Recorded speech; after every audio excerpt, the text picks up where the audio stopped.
Weapon master in Hindi explained. अगर आपको कहानी पसंद आए तो चैनल नोवेल मज़ा को लाइक और सब्सक्राइब करें। हमारे चैनल में हर सप्ताह नई कहानियों का आनंद लें। धन्यवाद। अध्याय 11 से 20। छोटे हॉर्न, जल्दी से वापस जाओ, ये कमीना हमें मारकर हमें चुप कराना चाहता है। विशाल हथौड़े को अपनी ओर आते देख तांग चाओ घबरा गया। उसने व्यग्रता से एक कदम पीछे हटकर उसे रोकने के लिए अपनी पूरी ताकत लगा दी, और तांग हुआन की आंखों में भयंकर नजर ने उसे और भी अधिक सचेत कर दिया कि तांग हुआन पहले से ही उसे मारने की मंशा रखता था, जिससे उसे एक बुरा पूर्वाभास हुआ और वह जोर से चिल्लाया। जब तांग होंग और अन्य लोगों ने तांग चाओ की बातें सुनी तो वे सभी चौंक गए। उन्होंने मूल रूप से सोचा था कि भले ही तांग चाओ क्षण भर के लिए हार गया हो और तांग हुआन की सच्ची लपटों की शक्ति से घायल हो गया हो, लेकिन दूसरे स्थान पर रहने वाले मार्शल शिष्य के रूप में अपनी ताकत के साथ भले ही वह तांग हुआन को हराने में असमर्थ हो, लेकिन तांग हुआन के साथ बराबरी बनाए रखना उसके लिए कोई समस्या नहीं होनी चाहिए। हालांकि उन्होंने यह नहीं सोचा था कि तांग चाओ इतने कम समय में ऐसे शब्द कह देगा। स्थिति इतनी गंभीर हो गई थी, बम एक क्षण में ही विशाल हथौड़ा तलवार के शरीर पर जा लगा। हालांकि तांग चाओ ने पहले ही अपनी जेन क्यू प्रसारित कर दी थी, फिर भी वह इस तरह के हिंसक प्रभाव का सामना नहीं कर सका। कराते हुए उसके हाथ में पकड़ी लंबी तलवार जमीन पर गिर पड़ी। उसका पूरा बायां हाथ दर्द कर रहा था और सुन्न हो गया था, जबकि छाती में घुटन महसूस होने के कारण वह लगभग मुंह से खून उगलने लगा था। छोटे जियांग, झुंझी, तुम दोनों पहले जाओ। अचानक तांग होंग कांप उठा और तुरंत जोर से चिल्लाया। तांग जियांग और तांग झुंझी अभी भी हिचकिचा रहे थे, लेकिन तांग होंग पहले से ही उत्सुकता से चिल्लाया, जल्दी। तांग जियांग और तांग झुंझी ने दांत पीसते हुए दूर भाग गए। यद्यपि उनकी ताकत अच्छी नहीं थी, फिर भी वे काफी चतुर थे। वे जानते थे कि अब संकोच करने और हार मानने का समय नहीं है। यदि तांग हुआन वास्तव में किसी को मारना चाहता था, तो एक बार तांग चाओ ने अपनी प्रतिरोध करने की क्षमता खो दी तो वे खतरे में पड़ जाएंगे, और तांग चाओ के गिरने से पहले जितनी जल्दी हो सके भागने का ही मौका पा सकेंगे। तभी तांग हुआन को चैन मिलेगा और वह उसे सचमुच मारने की हिम्मत नहीं करेगा। तांग हुआन ने थोड़ा सा मुंह सिकोड़ा, क्योंकि उसे लगा कि यह अफसोस की बात है। उसके मन में तांग चाओ के 4 लोगों के समूह को पीछे छोड़ने का विचार आया, क्योंकि इससे कम से कम ट्रू फायर के साथ विलय की खबर को कुछ समय के लिए टाला जा सकेगा। यदि तांग चाओ थोड़ी देर से जागा होता तो उसे पूरा विश्वास था कि वह ये काम कर सकता था। एट नॉवल एट लेकिन अब यह स्पष्टतः असंभव था। भले ही उसने तांग चाओ और तांग होंग को मार दिया हो, फिर भी उसके लिए तांग जियांग और तांग जुंजी को पकड़ना बहुत मुश्किल होगा, जो पहले ही भाग चुके थे। चूंकि यह खबर तांग परिवार को पता चलनी ही थी, इसलिए अब तांग चाओ और तांग होंग को मारने की कोई जरूरत नहीं थी, लेकिन वह उन्हें जाने भी नहीं दे सकता था। तांग हुआन ने एक पल के लिए सोचा, लेकिन उसकी हरकतें थोड़ी सी भी नहीं रुकी और उसका पैर बिजली की तरह बाहर निकल आया। इससे पहले कि तांग चाओ अपने होश में आ पाता, उसे छाती पर लात मारी गई। एक दयनीय आओ ध्वनि के साथ वह दुकान से बाहर उड़ गया। दूसरा भाई तांग होंग सदमे में चिल्लाया और तांग चाओ की सहायता के लिए दौड़ा। इस समय तांग होंग एक ही समय में घबरा रहा था और पछता रहा था। यदि उसे पहले पता होता कि तांग हुआन सच्ची आग के साथ जुड़ गया है, तो वह कुछ और लोगों को बुला लेता। पफिट, तांग चाओ ने अपना मुंह खोला। वह अपनी छाती में उमड़ते खून को दबा नहीं सका। उसने मुंह में खून थूक दिया और उसका चेहरा कागज के पन्ने जैसा पीला पड़ गया। तुम्हारे जैसा कोई मेरे हाथ पैर तोड़ सकता है? तांग हुआन एक विशाल हथौड़ा हाथ में लेकर आया। उसकी आंखें उपहास से भरी हुई थीं। आप? तांग चाओ शर्मिंदा और क्रोधित दोनों था। इससे पहले कि वह अपनी बात पूरी कर पाता, उसने एक बार फिर खून थूक दिया। तांग हुआन को करीब आते देख तांग होंग और भी अधिक भयभीत हो गया। कई दसियों किलोग्राम के भारी लोहे के हथौड़े से उन दोनों को कुचलकर मार डालने में संभवतः केवल 2 प्रयास ही लगेंगे। तांग हुआन, आप ऐसा मत सोचो कि मैं सचमुच तुमसे डरता हूं। मैं पूरी ताकत लगा दूंगा।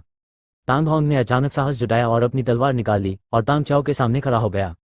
तांग हुआन के कदम रुक गए। उसकी नजरें तांग होंग के शरीर पर टिक गई। पलक झपकते ही तांग होंग को पसीने से तरबतर कर दिया गया। उसका चेहरा पीला पड़ गया और उसके होंठ बेकाबू होकर कांपने लगे। पिछला अध्याय, विषय सूची, कायर। तांग हुआन ने उपहास किया और अपने होठों को सिकोड़ लिया। उसके विशाल हथौड़े की एक लहर के साथ तांग होंग के हाथ से तलवार उड़ गई।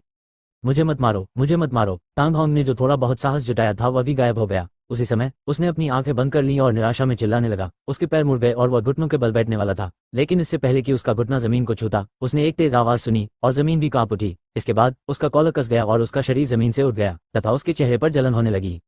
पा लोहार की दुकान के बाहर लगातार एक कर्कश आवाज गूंज रही थी। तांग हुआन, रुको। जब उसने पहली बार तांग हुआन को अपने भाई पर हथौड़ा मारते देखा तो वह इतना हैरान हुआ कि उसका दिल लगभग उसके गले तक पहुंच गया। सौभाग्य से वह हथौड़ा फिर भी उड़ गया और अंत में जमीन पर जा गिरा। लेकिन भले ही तांग होंग मौत से बच गया, लेकिन उसका दुर्भाग्य अभी खत्म नहीं हुआ था। ये देखकर कि कैसे तांग हुआन ने उसके चेहरे पर कई बार थप्पड़ मारे, तांग चाओ को बहुत गुस्सा और निराशा महसूस हुई। उसे अपने हृदय की गहराइयों में अपमान की अवर्णनीय भावना महसूस हुई। चिंता मत करो, जल्द ही तुम्हारी बारी आएगी। तांग हुआन ने तांग होंग के चेहरे पर फिर से थप्पड़ मारा और फिर तांग चाओ की ओर उपहासपूर्वक मुस्कुराया। आप? तुम्हारी हिम्मत? तांग चाओ का दिल कांप उठा और वह डर के मारे दहाड़ने लगा। हालांकि जैसे ही उसने बोलना समाप्त किया, उसने देखा कि तांग होंग क्षैतिज रूप से उड़ गया और दर्द से कराते हुए जमीन पर गिर गया। इसके बाद तांग हुआन बड़े कदमों से उसकी ओर चला। उस मुस्कुराते चेहरे को देखकर वह क्रोधित और खेदित हो गया। उसे यह बात बहुत स्पष्ट थी कि जाने से पहले उसने जो शब्द कहे थे, उन्हीं शब्दों ने तांग हुआन की हत्या की मंशा को जगाया था। अगर वह इतना कुछ न करता तो अब तक वह ये जगह छोड़ चुका होता, लेकिन दुर्भाग्यवश पछतावे के लिए बहुत देर हो चुकी थी।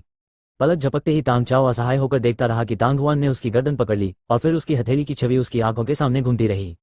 पा पा उसके गालों में चुभने वाला दर्द तो गौन था, लेकिन तांग चाओ को जो चीज और भी असहनीय महसूस करा रही थी वह थी अपमान की भावना। परिवार में यद्यपि वह युवा पीढ़ी के सबसे धन्य पुत्रों में से एक नहीं था, फिर भी परिवार के मुखिया उसे बहुत प्यार करते थे। तांग हुआन हुआन वहां था, बीज आप बस मार डालो अगर तुम मुझे मार दोगे।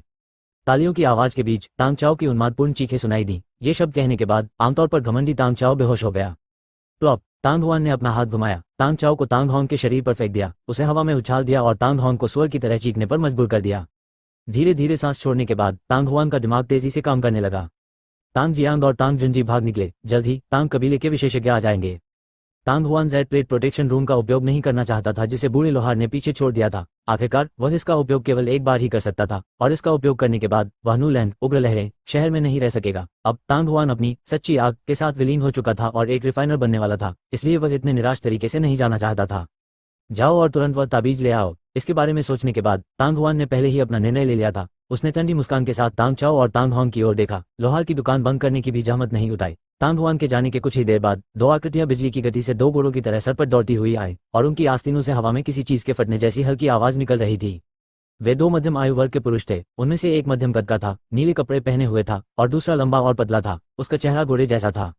तांग चाओ तांग होंग लोहार की दुकान के सामने लेटे हुए दो लोगों को देखकर नीले वस्त्रधारी व्यक्ति और घोड़े जैसे चेहरे वाले व्यक्ति के चेहरे पर भारी परिवर्तन आ गया। कुछ ही देर में वे दोनों के पास पहुंच गए।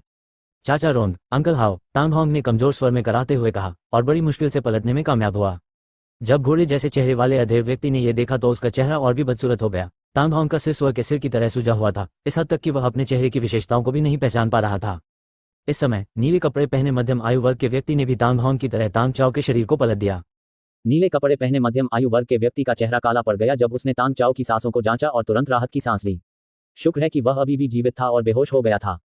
कुछ देर तक खुश रहने के बाद नीले कपड़े पहने अधेड़ व्यक्ति का गुस्सा फिर भड़क उठा। उसने लोहार की दुकान पर नजर डाली और पूछा, वह तांग हुआन कहाँ गया?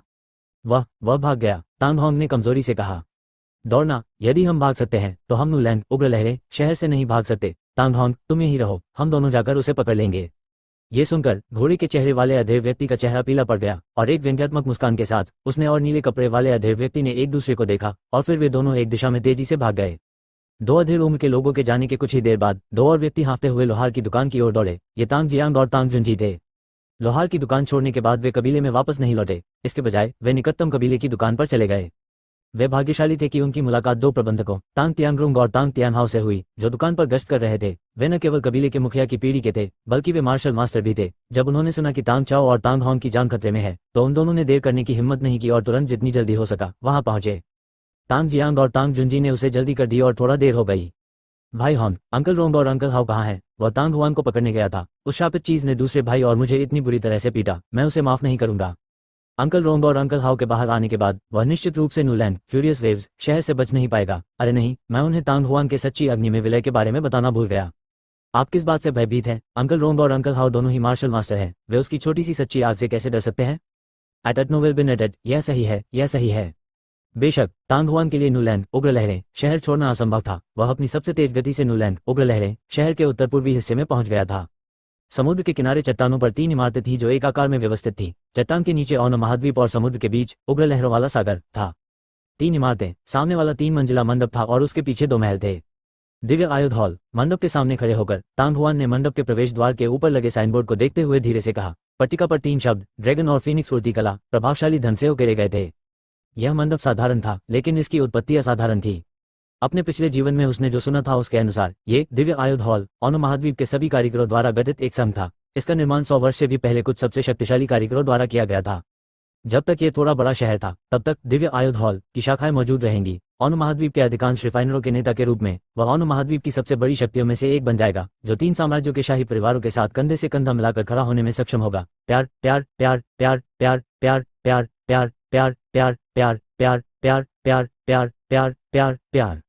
हालांकि दिव्य आयुध हॉल का मुख्यालय 3 साम्राज्यों के बाहर स्थित था। तांग हुआन यहाँ इसलिए आया क्योंकि वह दिव्य आयुध हॉल में शामिल होना चाहता था। जब तक किसी शिल्पकार को दिव्य आयुध हॉल द्वारा मान्यता प्राप्त थी, तब तक उन्हें दिव्य आयुध हॉल का संरक्षण प्राप्त हो सकता था। यह एक बहुत शक्तिशाली सुरक्षात्मक ताबीज के बराबर था। इस ताबीज के साथ जब तक वे दिव्य आयुध हॉल वाले शहर में थे, उन्हें इस बात की चिंता करने की आवश्यकता नहीं थी कि अन्य लोग खुले में उनके साथ परेशानी खड़ी कर सकते हैं। अभी दोपहर भी नहीं हुई है, इसलिए आज की परीक्षा अभी शुरू होनी चाहिए, अन्यथा हमें कल तक इंतजार करना पड़ेगा। ये परेशानी वाली बात होगी। सोचते सोचते तांग हुआन पहले ही दिव्य आयुध हॉल की ओर चल पड़ा था। मंडप के प्रवेश द्वार पर कोई गार्ड नहीं था। इसके अलावा दिव्य आयुध हॉल की प्रतिष्ठा के कारण प्रवेश द्वार पर सुरक्षा के लिए किसी की आवश्यकता नहीं थी। दिव्य आयुध हॉल, ये 3 शब्द किसी को भी डराने के लिए पर्याप्त थे। इस प्रकार तांग हुआन आसानी से पवेलियन में प्रवेश कर गया। लकड़ी की मेज के पीछे एक युवक बैठा था जो 25 या 26 साल का लग रहा था। उसकी आंखें बंद थीं और जब तांग हुआन अंदर आया तब भी वह हिला नहीं, मानो वह किसी बात पर विचार कर रहा हो। तांग हुआन ने चारों ओर देखा, फिर उसकी नजर युवक पर पड़ी और उसने पूछा, ये बड़ा भाई, यह क्या है? युवक ने पलक भी नहीं झपकाई। तांग हुआन अवाक था, लेकिन उसने फिर भी जल्दी से कहा, हे बड़े भाई, मैं रिफाइनर्स पंजीकरण परीक्षा के शुरुआती चरण में भाग लेना चाहता हूँ। क्या मैं पूछ सकता हूँ कि मुझे कहाँ जाना चाहिए? अगली मंजिल, दूसरी मंजिल। जैसे ही युवक की आवाज सुनाई दी, एक छोटी सी काली छाया उभर आई। ध्यान से देखने पर पता चला कि वह एक गोल काले रंग की लकड़ी की प्लेट थी जिस पर परीक्षा शब्द खुदा हुआ था। तांग हुआन बहुत खुश था। परीक्षा शुरू नहीं हुई थी, अन्यथा वह लकड़ी का टोकन नहीं देता। धन्यवाद बड़े भाई। इस बात की परवाह किए बिना कि युवक ने कोई प्रतिक्रिया दी या नहीं, तांग हुआन ने उसे धन्यवाद दिया और फिर बड़े कदमों से बगल की सीढ़ियों की ओर चल दिया। दूसरी मंजिल भी अत्यंत साधारण थी। हालांकि बीच में प्रार्थना के लिए रखी गई चटाइयों की एक पंक्ति थी जिनकी संख्या लगभग 20 से 30 थी। तांग हुआन को सबसे अधिक आश्चर्य इस बात पर हुआ कि प्रार्थना चटाई की पंक्तियों के बीच पहले से ही 5 आकृतियां बैठी हुई थीं। वहां एक सुंदर युवती, एक परिपक्व विवाहित युवती, लगभग 17 या 18 वर्ष का एक सुंदर युवक, काले कपड़े पहने एक युवक जो लगभग 20 या 30 वर्ष का लग रहा था, और एक सफेद बालों वाला बूढ़ा व्यक्ति भी था। सबके सामने एक काले रंग का लकड़ी का बोर्ड रखा था जिस पर परीक्षा लिखा था। वास्तव में वहां बहुत सारे लोग हैं। तांग हुआन ने भी बैठने के लिए एक प्रार्थना चटाई चुनी और लकड़ी की पट्टिका को अपने सामने रख लिया, लेकिन वह आश्चर्यचकित हुए बिना नहीं रह सका। इतने वृद्ध व्यक्ति के लिए भी निम्न स्तर के शोधक के मूल्यांकन में भाग लेना, यह देखा जा सकता है कि दिव्य आयुध हॉल से मान्यता प्राप्त शोधक बनने का प्रलोभन कितना बड़ा था। जब उन्होंने तांग हुआन को अंदर आते देखा तो सभी ने पलक झपकते ही उसकी ओर देखा। उनमें से कुछ ने आराम करने के लिए अपनी आंखें बंद कर लीं, कुछ ने अपनी हथेलियों को धीरे से रगड़ा, कुछ के होंठ कांप रहे थे मानो वे कुछ बुदबुदा रहे हों। तांग हुआन को भी बात करने में कोई दिलचस्पी नहीं थी। कुछ देर चुपचाप बैठने के बाद उसे एहसास हुआ कि कोई उसे जांच रहा है और अवचेतन रूप से उसने अपना सिर घुमा लिया। सबसे पहले उसने जिस व्यक्ति पर ध्यान दिया वह थी काली चमकती आंखों वाली एक जोड़ी, और वह लाल पोशाक वाली युवती थी जो उसे उत्सुकता से देख रही थी। ये देखकर तांग हुआन के मन में अनजाने में एक शरारती विचार आया और उसने जानबूझकर उसकी ओर अपनी बाहें सिकोड़ लीं। युवा लड़की ने अपनी नाक सिकोड़ ली और बेरहमी से अपनी आंखें घुमाने लगी। वह पलटी, लेकिन कुछ ही देर बाद 2 जोड़ी आंखें उसकी ओर घूम गई। तांग हुआन को यह बेहद दिलचस्प लगा और वह उसे थोड़ा और चिढ़ाने वाला था जब उसने अपने पास आते हुए कदमों की आवाज सुनी। बहुत जल्दी ही एक व्यक्ति दूसरी मंजिल से नीचे उतरा। तांग हुआन ने आश्चर्य से अपनी आंखें बड़ी कर लीं। जो व्यक्ति आया वह हरे कपड़े पहने एक महिला थी जो लगभग 20 वर्ष की लग रही थी। उसकी विलोपत्ती जैसी बाहों के नीचे एक जोड़ी गहरी सुंदर आंखें थीं। उसकी आंखों की लहरें उसे 2 स्वच्छ शरद ऋतु के जल की तरह असाधारण रूप से आकर्षक बना रही थीं, और उसके चेहरे की त्वचा जमी हुई चर्बी की तरह गोरी और कोमल थी।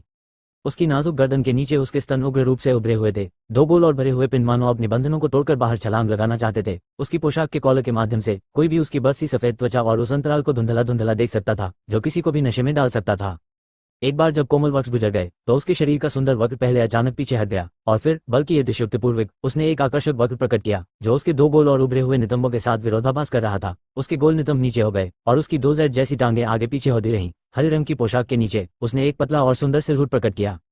उसकी हथेली में एक लकड़ी का बक्सा था और वह शान से नीचे चली गई। उसके लंबे बाल उसके सिर के पीछे बहते झरने की तरह बह रहे थे और उसका पूरा शरीर एक परिपक्व और आकर्षक आकर्षण प्रकट कर रहा था।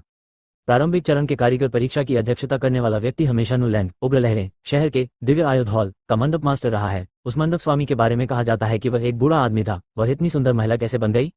तांग हुआन की आंखों में भय की चमक उभरी, लेकिन वह जल्दी ही होश में आ गया और स्तब्ध रह गया। यद्यपि यह पहली बार था कि वह इस दिव्य आयुध हॉल में आया था, क्योंकि वह एक कारीगर बनने के लिए दृढ़ था, इसलिए स्वाभाविक रूप से उसे इस दिव्य आयुध हॉल की स्थिति के बारे में कुछ समझ थी। न्यूलैंड उग्र लहरें शहर में दिव्य आयुध हॉल के मंडप मास्टर गुई नाम का एक आदमी था। वह लगभग 60 वर्ष का था और एक उच्च स्तरीय कारीगर प्रतीत होता था। वह अकेले ऐसे व्यक्ति नहीं थे जिनके चेहरे पर आश्चर्य का भाव था, बगल में खड़े अन्य उम्मीदवारों के चेहरे पर भी आश्चर्य के भाव थे।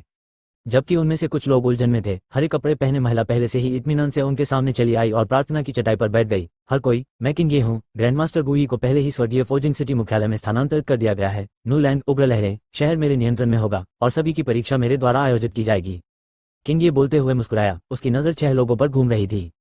ग्रीन लीफ पवेलियन के पवेलियन मास्टर को सम्मान देते हुए सभी को एहसास हो गया कि क्या हो रहा है और वे तुरंत झुककर अभिवादन करने लगे। हालांकि उनमें से कुछ ने धीमी प्रतिक्रिया दी जबकि अन्य ने तीव्र प्रतिक्रिया दी। उनकी आवाजें स्पष्टतः असमान थीं।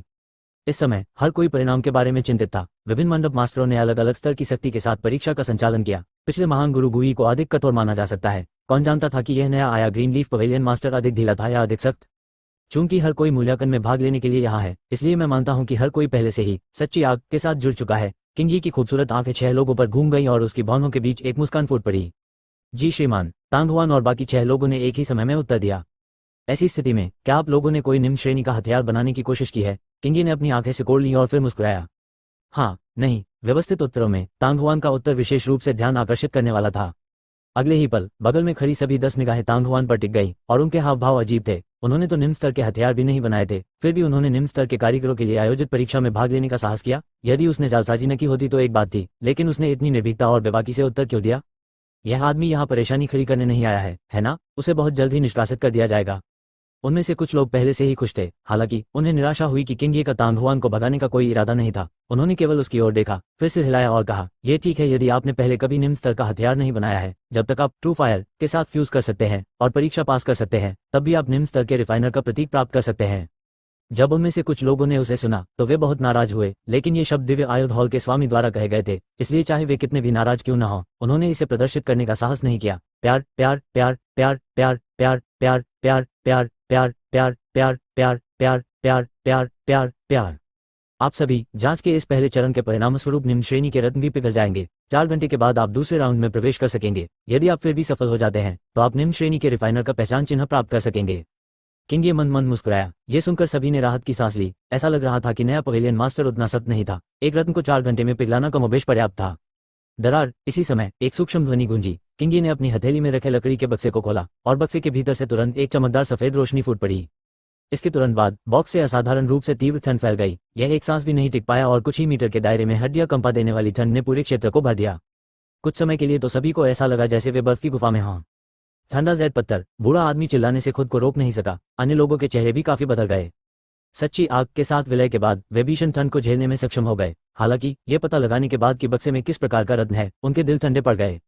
तांग हुआन ने आश्चर्य से उनकी ओर देखा। उन्होंने पहले भी कोल्ड जेड स्टोन के बारे में सुना था। क्या बिना किसी बात के इतना बड़ा बवाल मचाने की जरूरत थी? ये वास्तव में कोल्ड जेड स्टोन है। किंगी की खूबसूरत आंखें चमक उठी और उसके होठों पर हल्की मुस्कान आ गई। उन्होंने धीरे से कहा, सब लोग, ये परीक्षा के प्रथम चरण की विषय वस्तु है। पवेलियन मास्टर, हम ये काम 4 घंटे में कैसे कर सकते हैं?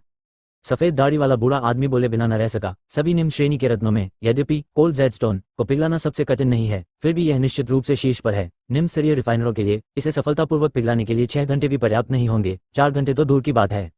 सामान्य प्रथा के अनुसार इस प्रकार के रत्न को पिघलाना अत्यंत कठिन होता है, इसलिए इसका परीक्षण लंबे समय तक करना होगा। काले कपड़े पहने युवक ने भी सहमति जताई। यह सही है मंडप मास्टर, यह ऐसा काम है जिसे पूरा करना असंभव है। अगर हम ऐसा नहीं कर सकते तो फिर असफलता के बारे में बात करें। किंगी ने उदासीनता से मुस्कुराते हुए कहा, हर कोई अतीत में वास्तव में लोगों द्वारा अधिक समय लेने के उदाहरण थे, लेकिन अब दिव्य आयुध हॉल ने विभिन्न मंडपों से अनुरोध किया है कि वे रिफाइनर के मूल्यांकन को सख्ती से पूरा करें। न केवल निम्न रैंक वाले रिफाइनरों की परीक्षाएं ऐसी होती है, बल्कि मध्यम रैंक वाले और उच्च रैंक वाले रिफाइनरों की परीक्षाएं भी एक जैसी होती हैं। उसकी बातें सुनकर सभी लोग स्तब्ध और क्रोधित हो गए। उन 5 में से सबसे शांत भाव वाली लड़की लाल पोशाक में थी, हालांकि उसके चेहरे पर भी चिंता के भाव थे। एट नोवेल बनेट एट। तांग हुआन ने कुछ बार अपनी आंखें झपकाई। 4 घंटे 8 घंटे के बराबर थे और 4 घंटे एक ठंडे जेड पत्थर को पिघलाने के लिए सच्ची आग का उपयोग करने के बराबर थे। खैर, ये कठिन था। जब उसे उस युवक की यादें याद आई तो तांग हुआन को थोड़ी आशंका होने लगी। वर्गीकृत हथियार और साधारण हथियार के बीच सबसे बड़ा अंतर यह था कि इसे गढ़ने की प्रक्रिया के दौरान एक विचित्र शक्ति वाले रत्न के साथ जोड़ा गया था। ऐसा करने के लिए पहले मणि को पिघलाने के लिए सच्ची आग का उपयोग करना पड़ता था, उसके बाद ही उन्हें पिघलाया जा सकता था। वह निम्न श्रेणी के रत्नों को पिघलाने और निम्न श्रेणी के हथियार बनाने में सक्षम था। स्वाभाविक रूप से यह कोई समस्या नहीं थी। अन्यथा सब कुछ बकवास होगा। तांग हुआन पहले तो आत्मविश्वास से भरा हुआ था, लेकिन अब वह थोड़ा अनिश्चित था। यद्यपि उन्होंने स्टासिया वेपन शॉप के फायर शेडो टोटेम से 12 मीटर ऊंची टोटेम ज्वाला बनाई थी, लेकिन यह शक्ति का नहीं बल्कि प्रतिभा का प्रतिनिधित्व करती थी। यह अफसोस की बात है कि समय किसी का इंतजार नहीं करता। अन्यथा वह घर पर ही परीक्षा में भाग लेने का प्रयास कर सकता था। अगर उसे सही याद है तो उसके मालिक के कमरे में एक घटिया किस्म का रत्न था।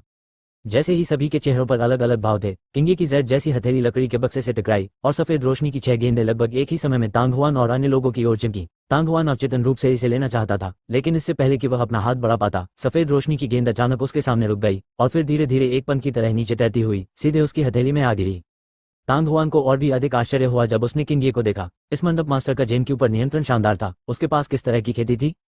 हालांकि तांग हुआन इस पर ध्यान देने के मूड में नहीं था। एक हड्डियां कंपा देने वाली आभा ने उसका ध्यान पूरी तरह से अपनी ओर आकर्षित कर लिया। इस समय उसकी हथेली में अंडे के आकार का एक सफेद पत्थर था। ये कंकड़ की तरह गोल था तथा जेड की तरह चमक रहा था तथा लगातार सफेद रोशनी उत्सर्जित कर रहा था।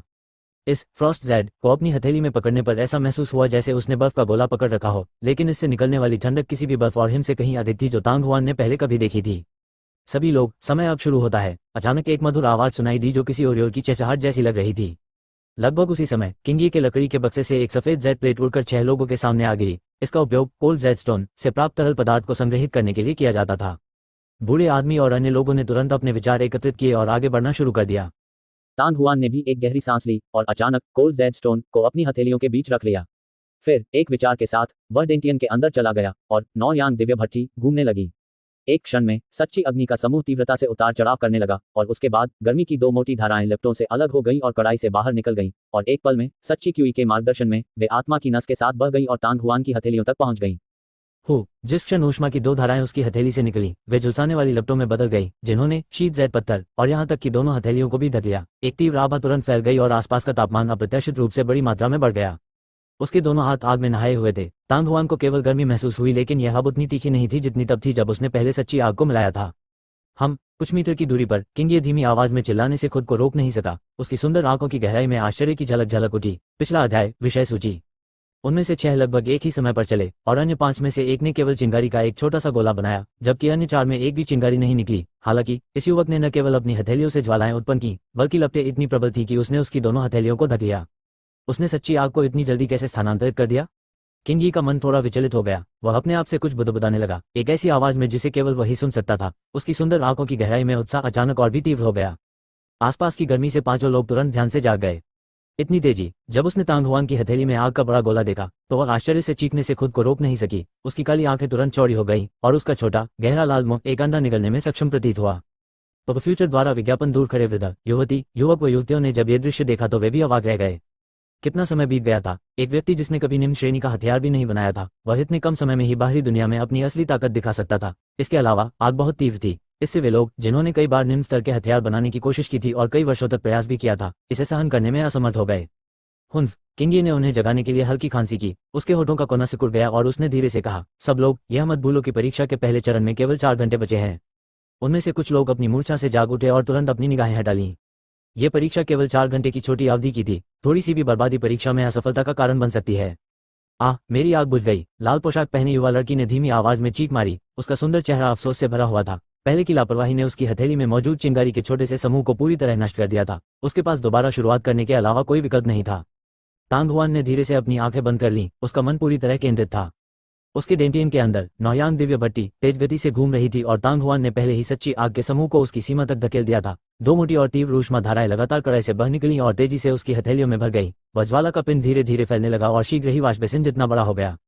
किंगी की आंखें इधर उधर घूमने लगी। उसकी खूबसूरत आंखों की गहराई में जिज्ञासा की जगह अब आश्चर्य ने ले ली थी।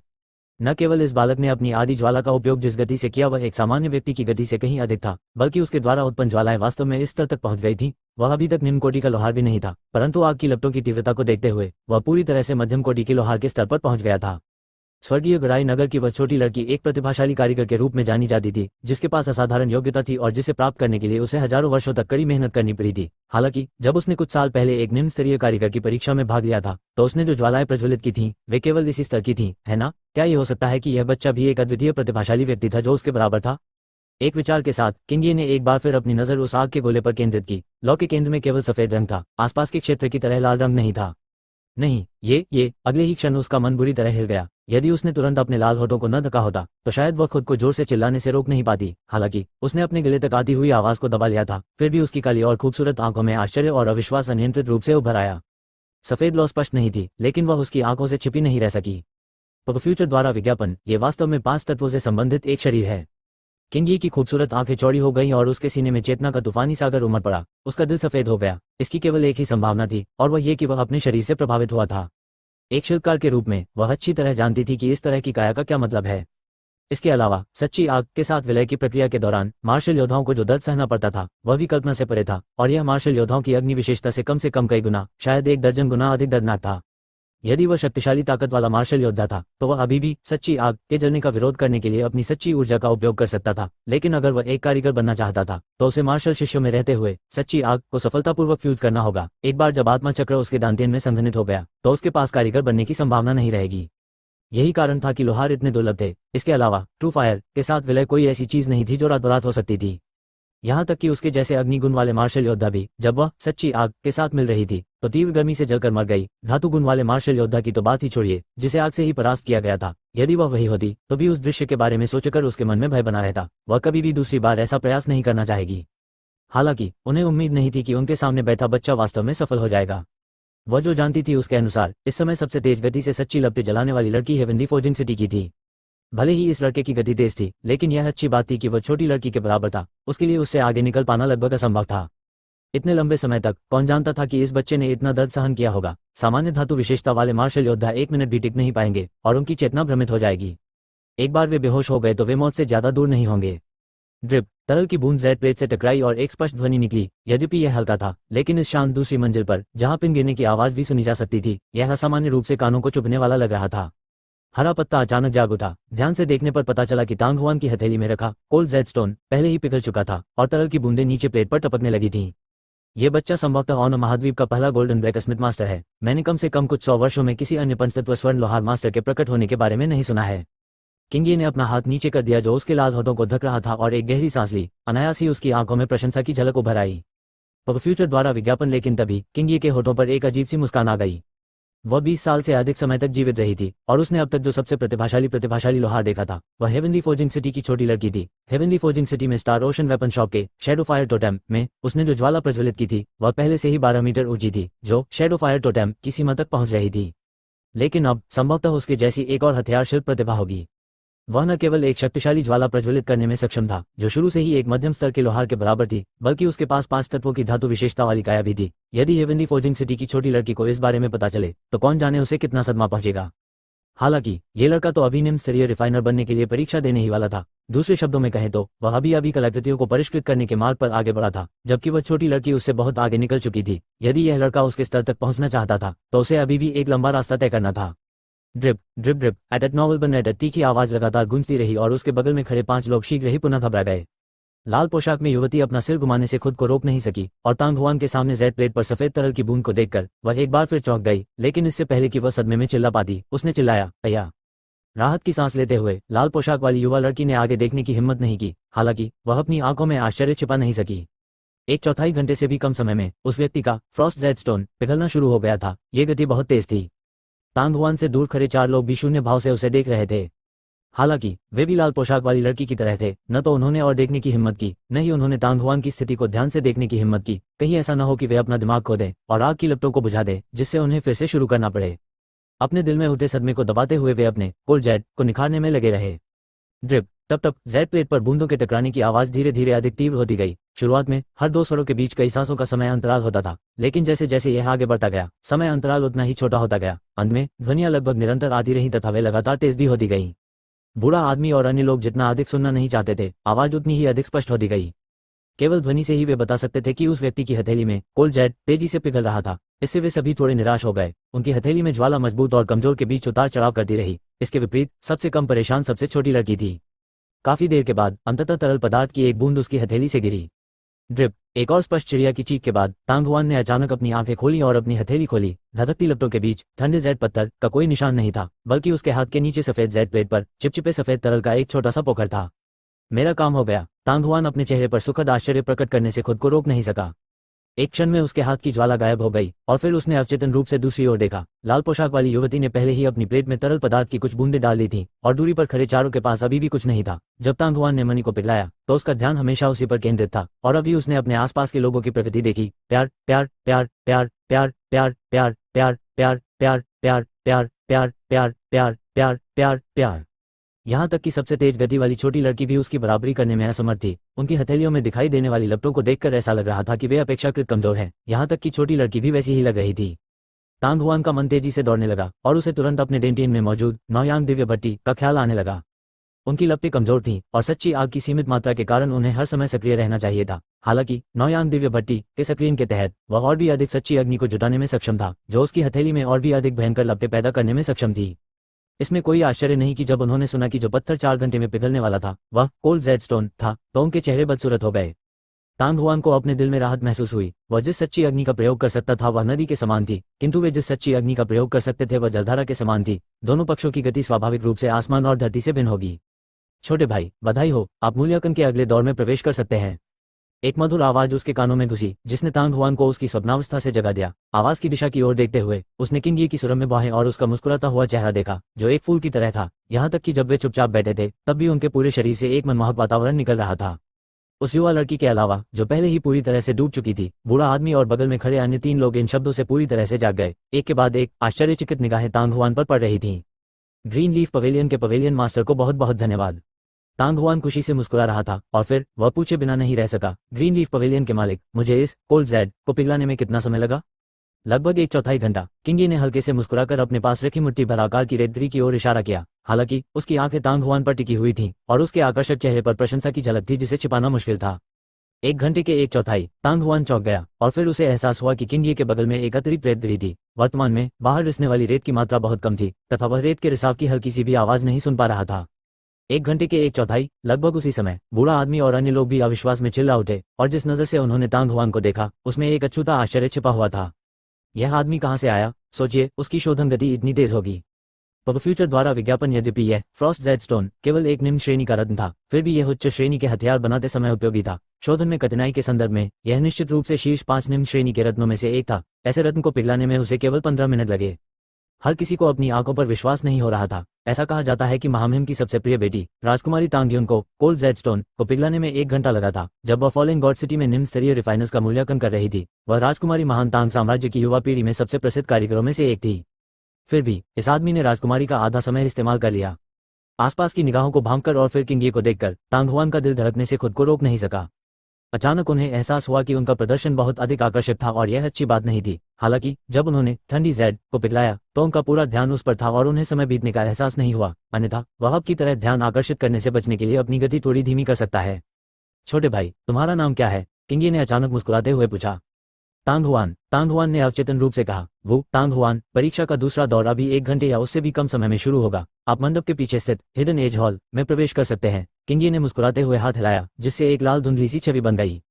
तांग हुआन ने उसे पकड़ लिया और देखा कि वह भी एक गोल लकड़ी की प्लेट थी जिस पर परीक्षा शब्द खुदा हुआ था। हालांकि ये काले से लाल हो गया था। एट नोवेल बनेट एट मंडप मास्टर, मैं अब चलता हूँ। तांग हुआन नहीं चाहता था कि लोग उसे इसी तरह घूरते रहें, इसलिए उसने तुरंत अपनी लकड़ी की प्लेट पकड़ी और खड़ा हो गया। जाना। किंगी ने चेहरे पर मुस्कान के साथ अपना हाथ हिलाया। तांग हुआन ने किंगी को प्रणाम किया और जल्दी से चला गया। बूढ़े आदमी और बाकी लोगों की आंखें तांग हुआन की आकृति पर टिकी रहीं। उसके हाथ में लाल लकड़ी की प्लेट देखकर उनकी आंखें ईर्ष्या से लाल हो गईं। पब फ्यूचर द्वारा विज्ञापन। हिडन एज हॉल दिव्य आयुध हॉल का खजाना था। नियमों के अनुसार जो लोग समय से पहले परीक्षा के पहले दौर में उत्तीर्ण हो जाएंगे वे वॉल शीट हॉल में प्रवेश कर सकेंगे और पहले दौर की समाप्ति तक अंदर रह सकेंगे। यद्यपि इस स्थान पर खाली हाथ जाना पड़ता था और खाली हाथ ही वापस आना पड़ता था, फिर भी यदि कोई भाग्यशाली हुआ तो उसे कल्पना से परे पुरस्कार मिलता था। उदाहरण के लिए, यदि उसे हिडन एज हॉल में अपने लिए उपयुक्त कोई कीमती गोली मिल जाए तो वह उसे खा सकता है। ये दिव्य आयुध हॉल के नियमों के विरुद्ध नहीं होगा। हिडन एज हॉल में निम्न रैंक आर्टिफिसर परीक्षा में भाग लेने वाले प्रत्येक मार्शल योद्धा के लिए यह अत्यंत आकर्षक था। दुर्भाग्यवश यदि कोई व्यक्ति प्रवेश करने में सफल भी हो जाता तो भी अधिकांश लोगों के पास खजाने की खोज के लिए पर्याप्त समय नहीं होता। अंत में वे सचमुच खाली हाथ लौट आए। लेकिन ये तांग हुआन व्यक्ति अलग था। उसके पास 1.5 घंटे से अधिक का समय था।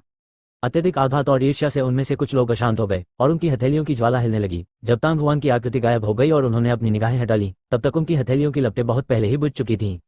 आओ, मेरी आग फिर बुझ गई। हम बर्बाद हो रहे हैं। इस बार हम निश्चित रूप से पास नहीं हो पाएंगे। यदि आप पहली बार में असफल हो जाते हैं तो आपको दूसरी बार आगे बढ़ने से पहले 3 महीने तक इंतजार करना होगा। कुछ चीखें सुनाई दी। उसने एक बार फिर सीढ़ियों की ओर देखा और बमुश्किल सुनाई देने वाली आवाज में बुदबुदाया, कितना दिलचस्प है। न्यूलैंड फ्यूरियस वेव्स सिटी पर कब्जा करने के कुछ समय बाद ही उसका सामना ऐसे उत्कृष्ट प्रतिभाशाली रिफाइनर से हो गया और मुझे आश्चर्य है कि इस लड़के की पृष्ठभूमि कैसी होगी। तांग हुआन अपने हाथों में रखी लाल लकड़ी की पट्टी के प्रभावों से पूरी तरह अनजान था। कुछ लाते मारकर वह पहली मंजिल तक भाग गया। जब दरवाजे पर खड़े युवक ने कदमों की आवाज सुनी तो उसने आखिरकार अपनी आंखें खोली और उधर देखा। जब उसने तांग हुआन के हाथों में लाल लकड़ी की पट्टिका देखी तो उसकी आंखों में ऐसा आश्चर्य प्रकट हुआ जिसे छिपाना मुश्किल था।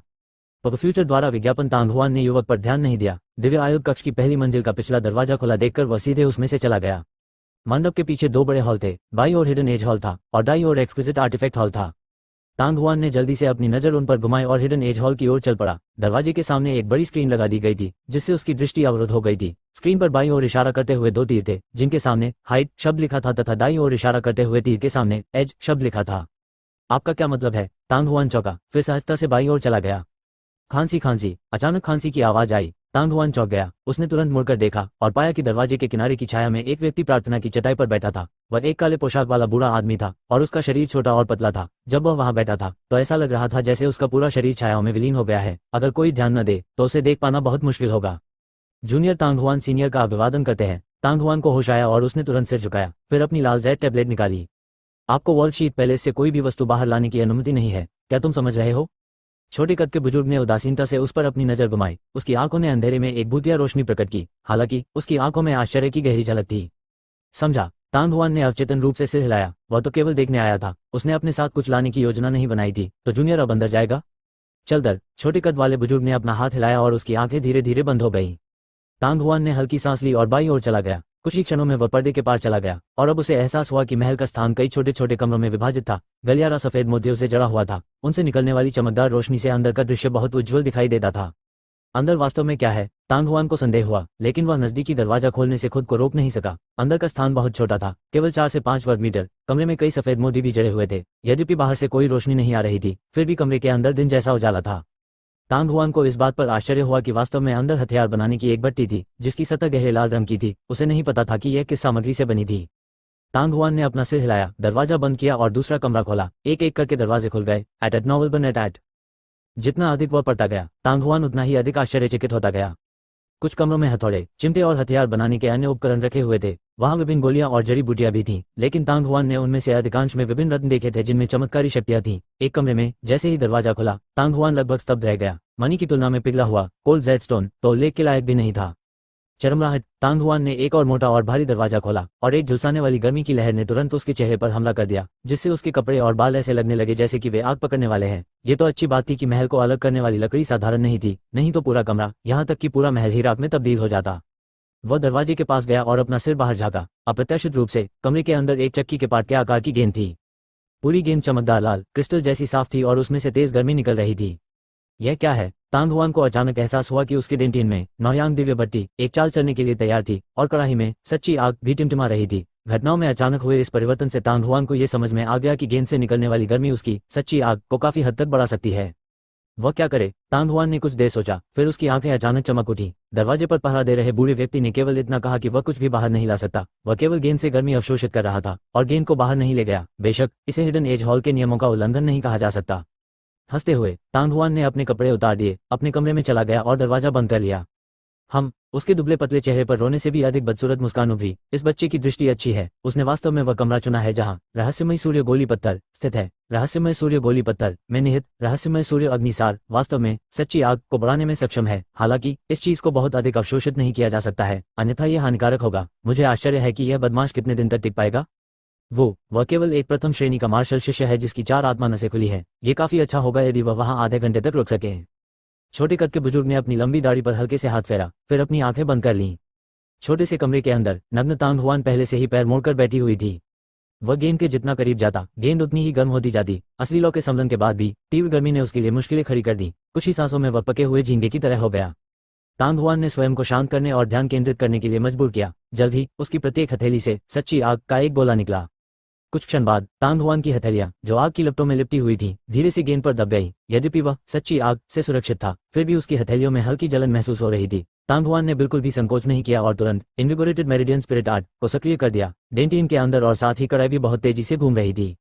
अगले ही क्षण ऊष्मा की 2 धाराएं उसकी हथेली में आए और स्फूर्ति शिरा के साथ ऊपर की ओर बढ़ गई। एक पल में वे डेंटिन की भट्टी में एकत्र हुए और जल्दी से असली लौ में विलीन हो गए। मूलतः जब उसने शीट जेडस्टोन को पिघलाया तो तांग हुआन ने पहले ही अपनी सच्ची आग की एक बड़ी मात्रा का उपयोग कर लिया था। पुनः गोल अग्निबीज के चारों ओर लपटें पहले से ही कमजोर थीं, लेकिन जैसे ही 2 ऊष्मा धाराएं आपस में मिली, अग्निबीज की सतह पर तुरंत ही धधकती लपटें उठने लगी और वह तुरंत ही अपनी चरम अवस्था पर पहुंच गई। इतना ही नहीं, 2 ऊष्मा धाराओं के एकीकरण से आग की चिंगारी भी थोड़ी बढ़ गई थी। तांग हुआन बहुत खुश था। उसने अपनी आत्मा की नस में जलन को दबाने की पूरी कोशिश की और आध्यात्मिक ऊर्जा को अवशोषित करना जारी रखा। 2 ऊष्मा धाराएं नौयांग दिव्य भट्टी में बिना उसकी जानकारी के प्रवेश कर गई और रुकी नहीं। अनजाने में ही आधा घंटा बीत गया। वह अभी तक बाहर नहीं आया है। हिडन एज हॉल के प्रवेश द्वार पर छोटे कद के बुजुर्ग ने आश्चर्य से अपनी आंखें खोली। फिर उन्होंने प्रशंसा भरी मुस्कान के साथ कहा, यह बच्चा वास्तव में सहनशील है। वह वास्तव में अब तक टिके रह सकते हैं। लगभग 15 मिनट हो गए हैं और वह अभी भी अंदर है। लगभग आधे पौने घंटे के बाद छोटे कद का वह बुजुर्ग अब और शांत नहीं बैठ सका। क्या ऐसा हो सकता है कि बहुत अधिक रहस्यमय सौर ज्वाला सार को अवशोषित करने के बाद मेरा डेंटियन इसका सामना करने में असमर्थ हो गया और मेरा शरीर फट गया, जिससे मेरी मृत्यु हो गई। इस बच्चे में कोल्ड जेडस्टोन को इतनी जल्दी पिघलाकर हिडन एज हॉल में प्रवेश करने की प्रतिभा है। अगर वह इस तरह मर गया तो ये बर्बादी होगी। फुट वह खुद से ही बुदबुदा रहा था कि तभी वह छोटा सा बुजुर्ग खड़ा हो गया। उसकी आकृति चमकी और गायब हो गई तथा प्रकाश की एक लकीर में बदल गई। उसकी गति अत्यंत चौंकाने वाली थी। हालांकि वह जल्दी से चला गया और उससे भी तेजी से वापस आया। जब वह एक बार फिर हॉल के दरवाजे के किनारे पैर मोड़कर बैठा तो उसके चेहरे पर अप्रत्याशित आश्चर्य झलक रहा था। यह बच्चा वास्तव में अभी भी रहस्यमय सूर्य ज्वाला सार को अवशोषित कर रहा है और यह पूरी तरह से ठीक है। आधा घंटा, 3/4 घंटा, 2 घंटे, क्या वह वास्तव में इतने सारे रहस्यमय सौर ज्वाला सार का सामना कर सकता है? रहस्यमय सूर्य ज्वाला सार अतुलनीय रूप से शक्तिशाली है। निम्न श्रेणी के कारीगर की तो बात ही छोड़िए, यदि यह बुरा व्यक्ति उच्च श्रेणी के कारीगर के रूप में इसका बहुत अधिक हिस्सा ग्रहण कर लेता है तो भी उसे प्रतिकूल प्रभाव का सामना करना पड़ेगा। उसके आंतरिक अंग कोयले में बदल जाएंगे। लेकिन ये लड़का वह अभी भी नहीं रुका है। जैसे जैसे समय बीतता गया, छोटे कद के बुजुर्ग के चेहरे पर आश्चर्य की जगह तीव्र सदमे ने ले ली। काफी देर बाद अंततः वह पदचाप की आवाज से जाग गया। उसने ऊपर देखा तो युवक बाहर भाग रहा था। उसका चेहरा लाल हो गया था और उसकी बाहें तथा सिर पर एक भी बाल नहीं था। वरिष्ठ, मैं बाहर जा रहा हूँ। बूढ़े आदमी को अजीब भाव से देखते हुए देखकर तांग हुआन खुद को दोषी महसूस करने से नहीं रोक सका। वह अजीब तरह से हंसा। मैं कुछ भी नहीं लाया। छोटे कद के बुजुर्ग ने तांग हुआन को घूरते हुए देखा। उसका शरीर निश्चल था। वरिष्ठ, मैं बाहर जा रहा हूँ। क्या ऐसा हो सकता है कि उसे पहले ही इसकी खोज हो चुकी थी? तांग हुआन के दिल में रोंगटे खड़े हो गए और बोलते समय वह पहले से ही हॉल से बाहर निकलने का रास्ता तलाश रहा था। यह देखकर कि छोटे बुजुर्ग ने कोई प्रतिक्रिया नहीं की, तांग हुआन ने चुपचाप अपनी गति बढ़ा दी और थोड़े समय में वह महल से बाहर चला गया। तांग हुआन के कुछ देर के लिए चले जाने के बाद छोटे कद का बुजुर्ग व्यक्ति एक सपने से जाग गया था। उसने अचानक खुद को एक फ्लैश में आकाश में उड़ा दिया, दरवाजा खोला और गहन यांग गोली पत्थर के साथ कमरे में प्रवेश किया। अंदर अभी भी गर्मी थी, लेकिन गेंद पहले से ही धुंधली हो चुकी थी। दुबले पतले बूढ़े आदमी के चेहरे का भाव अचानक बदल गया और उसने झट से गेंद को अपने हाथ से छू लिया। उसका दुबला चेहरा तुरंत फड़क उठा और वह अतुलनीय दर्द से चिल्लाया। इस शापित छोटे कमीने ने वास्तव में रहस्यमय सूर्य ज्वाला सार को अवशोषित कर लिया है। इस बूढ़े आदमी के लिए एक भी पैसा नहीं बचा है। इतने सारे रहस्यमय सूर्य ज्वाला सार, यदि ये 10 लाख स्वर्ण सिक्के भी हों तो भी यह पर्याप्त नहीं होगा। धीरे धीरे ऐसा लगा कि कोई दहाड़ रहा है। तांग हुआन अपने आप को रोक नहीं सका और अपना सिर घुमाकर देखने लगा और फिर उसने अपनी गति तेज कर दी। अंततः उसे समझ में आया कि विशाल स्क्रीन पर छिपाना शब्द का अर्थ सभी प्रकार के अजीब खजानों से था और धार का अर्थ संभवतः हथियार था। दिव्य आयुध हॉल द्वारा हिडन एज हॉल में रखे जा सकने वाले हथियार निश्चित रूप से उत्कृष्ट थे। उनकी प्रशंसा करने का ऐसा अवसर चूक जाना दुख की बात है। हालांकि हिडन एज हॉल की इस यात्रा पर तांग हुआन को देखने से जो लाभ हुआ उसकी तुलना उसके पास मौजूद हथियारों की संख्या से नहीं की जा सकती थी। उस क्षेत्र की सारी गर्मी को पूरी तरह से अवशोषित करने के बाद उसके डांटियन के कड़ाई के अंदर अग्नि तत्व, सच्ची आग, वास्तव में बड़ी मात्रा में बढ़ गई थी। पहले यह अंडे जितना छोटा था, लेकिन अब यह एक कटोरे जितना बड़ा हो गया है और अनगिनत गुना बढ़ गया है। तांग हुआन को यह बात बहुत स्पष्ट रूप से पता थी कि इसका क्या मतलब है और इसलिए अपराध बोध में बदल गया। हालांकि हिडन एज हॉल से बाहर निकलने के बाद भी उनके चेहरे की मुस्कान कभी गायब नहीं हुई। तांग हुआन एट नॉवल बन एट। एक जोरदार चीख सुनाई दी। पिछला अध्याय, विषय सूची। तांग हुआन अचानक अपनी मूर्छा से जाग उठा और उसने देखा कि 2 आकृतियां मंडप से बाहर निकल रही हैं। सामने ग्रीन लीफ पवेलियन की मालकिन अपने हाथ में लकड़ी का बक्सा पकड़े खड़ी थी। उसके पीछे लाल कपड़े पहने लड़की थी। परीक्षा में भाग लेने वाले 5 प्रतिभागियों में से वह एकमात्र ऐसी थी जिन्होंने फ्रिजिड जेडस्टोन को 4 घंटे में पिघलाया था। परीक्षा का पहला दौर समाप्त हो गया था। किसने सोचा था कि वह इतने लंबे समय तक हिडन एज हॉल में रहेगा? नमस्कार मंडप मास्टर। पलक झपकते ही तांग हुआन तुरंत उनका स्वागत करने के लिए आगे बढ़ी। तांग हुआन, तुमने हिडन एज हॉल में रहस्यमय सूर्य गोली पत्थर से रहस्यमय सूर्य ज्वाला सार को अवशोषित किया। किंगी ने तांग हुआन को ऊपर से नीचे तक देखा और उसकी खूबसूरत आंखों की गहराई आश्चर्य से चमक उठी। रहस्यमय सूर्य ज्वाला सार, लाल कपड़े पहने युवती जो तांग हुआन के अजीब रूप के कारण चुपके से हंस रही थी। जब उसने ये 4 शब्द सुने तो वह जोर से चिल्लाने से खुद को रोक नहीं सकी। उसका सुंदर चेहरा आश्चर्य से भर गया। वह स्पष्ट रूप से जानती थी कि इस तरह के स्वर्ग और पृथ्वी के खजाने में सच्ची आग को बढ़ाने का चमत्कारी प्रभाव था। मंडप मास्टर, उस चीज को रहस्यमय सूर्य ज्वाला सार कहा जाता है। तांग हुआन एक पल के लिए थोड़ा चकित हो गया और फिर अपने चिकने सिर को सहलाते हुए उसने एक अजीब सी हंसी निकाली। बुरा नहीं है। तुमने कितना अवशोषित किया? किंगी ने उत्सुकता से पूछा। ओह, ऐसा लगता है मैंने ये सब आत्मसात कर लिया। तांग हुआन उलझन में दिख रहा था। पिछला अध्याय, विषय सूची। सभी, किंगी अनायास ही चिल्ला पड़ा। उसकी आंखों में जिज्ञासा की जगह अब आश्चर्य ने ले ली थी। मिस्टिक यांग पिल स्टोन जितना बड़ा होता है उसमें उतनी ही अधिक मिस्टिक यांग ज्वाला सार तत्व मौजूद होते हैं। हिडन एज हॉल का मुख्य पत्थर बहुत बड़ा था। इसमें रहस्यमय सूर्य अग्निसार शामिल था। यदि दर्जनों निम्न स्तरीय रिफाइनरियां एक ही समय पर कार्य करें तो भी उनके लिए अल्प समय में सब कुछ अवशोषित कर पाना असंभव होगा। आखिरकार इस बात को लंबे समय तक आत्मसात नहीं किया जा सका। यदि वह बिना रुके बहुत अधिक मात्रा में अवशोषित कर लेता तो अधिक समय नहीं लगता, क्योंकि उसका पूरा शरीर जलकर नष्ट हो जाता। हालांकि उन्होंने यह उम्मीद नहीं की थी कि यह व्यक्ति न केवल 2 घंटे के भीतर उन सभी को पूरी तरह से अवशोषित करने में कामयाब रहा, बल्कि वह अभी भी जीवित और सक्रिय है। तो फ्यूचर द्वारा विज्ञापन ये तो सचमुच एक चमत्कार था। क्या इसका कारण यह है कि 5 तत्व धातु हैं? हालांकि ऐसा प्रतीत होता है कि इसका उनके शारीरिक गठन से कोई खास संबंध नहीं था। पवेलियन मास्टर, मुझे खेद है, मैं भी कुछ बचाना चाहता था, लेकिन मैं एक पल के लिए उसमें इतना तल्लीन हो गया था। अंत में तांग हुआन हंस पड़ा क्योंकि उसे पता था कि वह गलत था। कोई फर्क नहीं पड़ता कि इन 2 घंटों के दौरान चाहे आप कितना भी ब्लैक सनफायर एसेंस अवशोषित कर लें, ये हिडन एज हॉल के नियमों का उल्लंघन नहीं करेगा। किंगी वास्तविकता में वापस आया और एक व्यंग्यात्मक मुस्कान के साथ अपना हाथ लहराया, फिर एक मुस्कान के साथ कहा जो कि मुस्कान नहीं थी। हालांकि हिडन एज हॉल के सीनियर म्यूकुई आपसे मौत तक नफरत कर सकते हैं। वरिष्ठ म्यूकुई, तांग हुआन के दिमाग में उस दुबले पतले बूढ़े आदमी की छवि घूम गई, साथ ही कुछ देर पहले हॉल से सुनी गई दहाड़ भी। प्यार प्यार प्यार प्यार प्यार प्यार प्यार प्यार प्यार प्यार प्यार प्यार प्यार प्यार प्यार प्यार प्यार प्यार। एक बार फिर उसने तांग हुआन को गहरी नजर से देखा। किंगी ने कहा, चलो वंडर आर्टिफैक्ट हॉल में चलते हैं। तांग हुआन, गूफी, आप दोनों को केवल दूसरे दौर की परीक्षा पास करने की जरूरत है और आपको निम्न स्तर के रिफाइनर माना जाएगा। इतना कहकर किंगी अपने हाथ में लकड़ी का बक्सा लेकर आगे चला गया। उसकी पूरी तरह गोल और उभरी हुई कमर और नितंब सुंदरता से हिल रहे थे। वह सुंदर और आकर्षक लग रहा था। जब तांग हुआन और गूफी नामक युवती ने यह देखा तो वे जल्दी से उसके पीछे चले गए। गूफी समय समय पर तांग हुआन को अतुलनीय जिज्ञासा से देखती थी। जैसे ही वे अति सुंदर कलाकृति हॉल के प्रवेश द्वार के पास पहुंचे, वह धीमी आवाज में पूछने से खुद को रोक नहीं सकी, अरे तांग हुआन, तुमने कितना प्रगाढ़ सूर्य अग्निसार अवशोषित किया? ज्यादा नहीं, बस थोड़ा सा। तांग हुआन हंसा, झूठा। गूफी ने गुस्से में तांग हुआन की ओर आंखें घुमाई। यदि उसने वास्तव में केवल गहन सूर्य अग्निसार का थोड़ा सा हिस्सा ही अवशोषित किया होता तो क्या सियान लीफ पवेलियन मास्टर की प्रतिक्रिया इतनी बड़ी होती? तुम्हें लगता है कि अगर तुम मुझे नहीं बताओगे तो मुझे पता नहीं चलेगा? मैं बहुत जल्द पता लगा लूंगा। गूफी ने अपनी नाक सिकुड़ी और नाक सिकुड़ी। उसके बाद उसने अपना सिर उठाया और तेजी से 2 कदम चली और तांग हुआन को एक गर्वित छोटी मुर्गी की तरह पीछे छोड़ दिया। पिछला अध्याय, विषय सूची। द फ्यूचर द्वारा विज्ञापन। तांग हुआन ने अपने दिल में हंसी उड़ाई जब वह एक के बाद एक गूफी के साथ वंडर आर्टिफैक्ट हॉल में प्रवेश कर रहा था।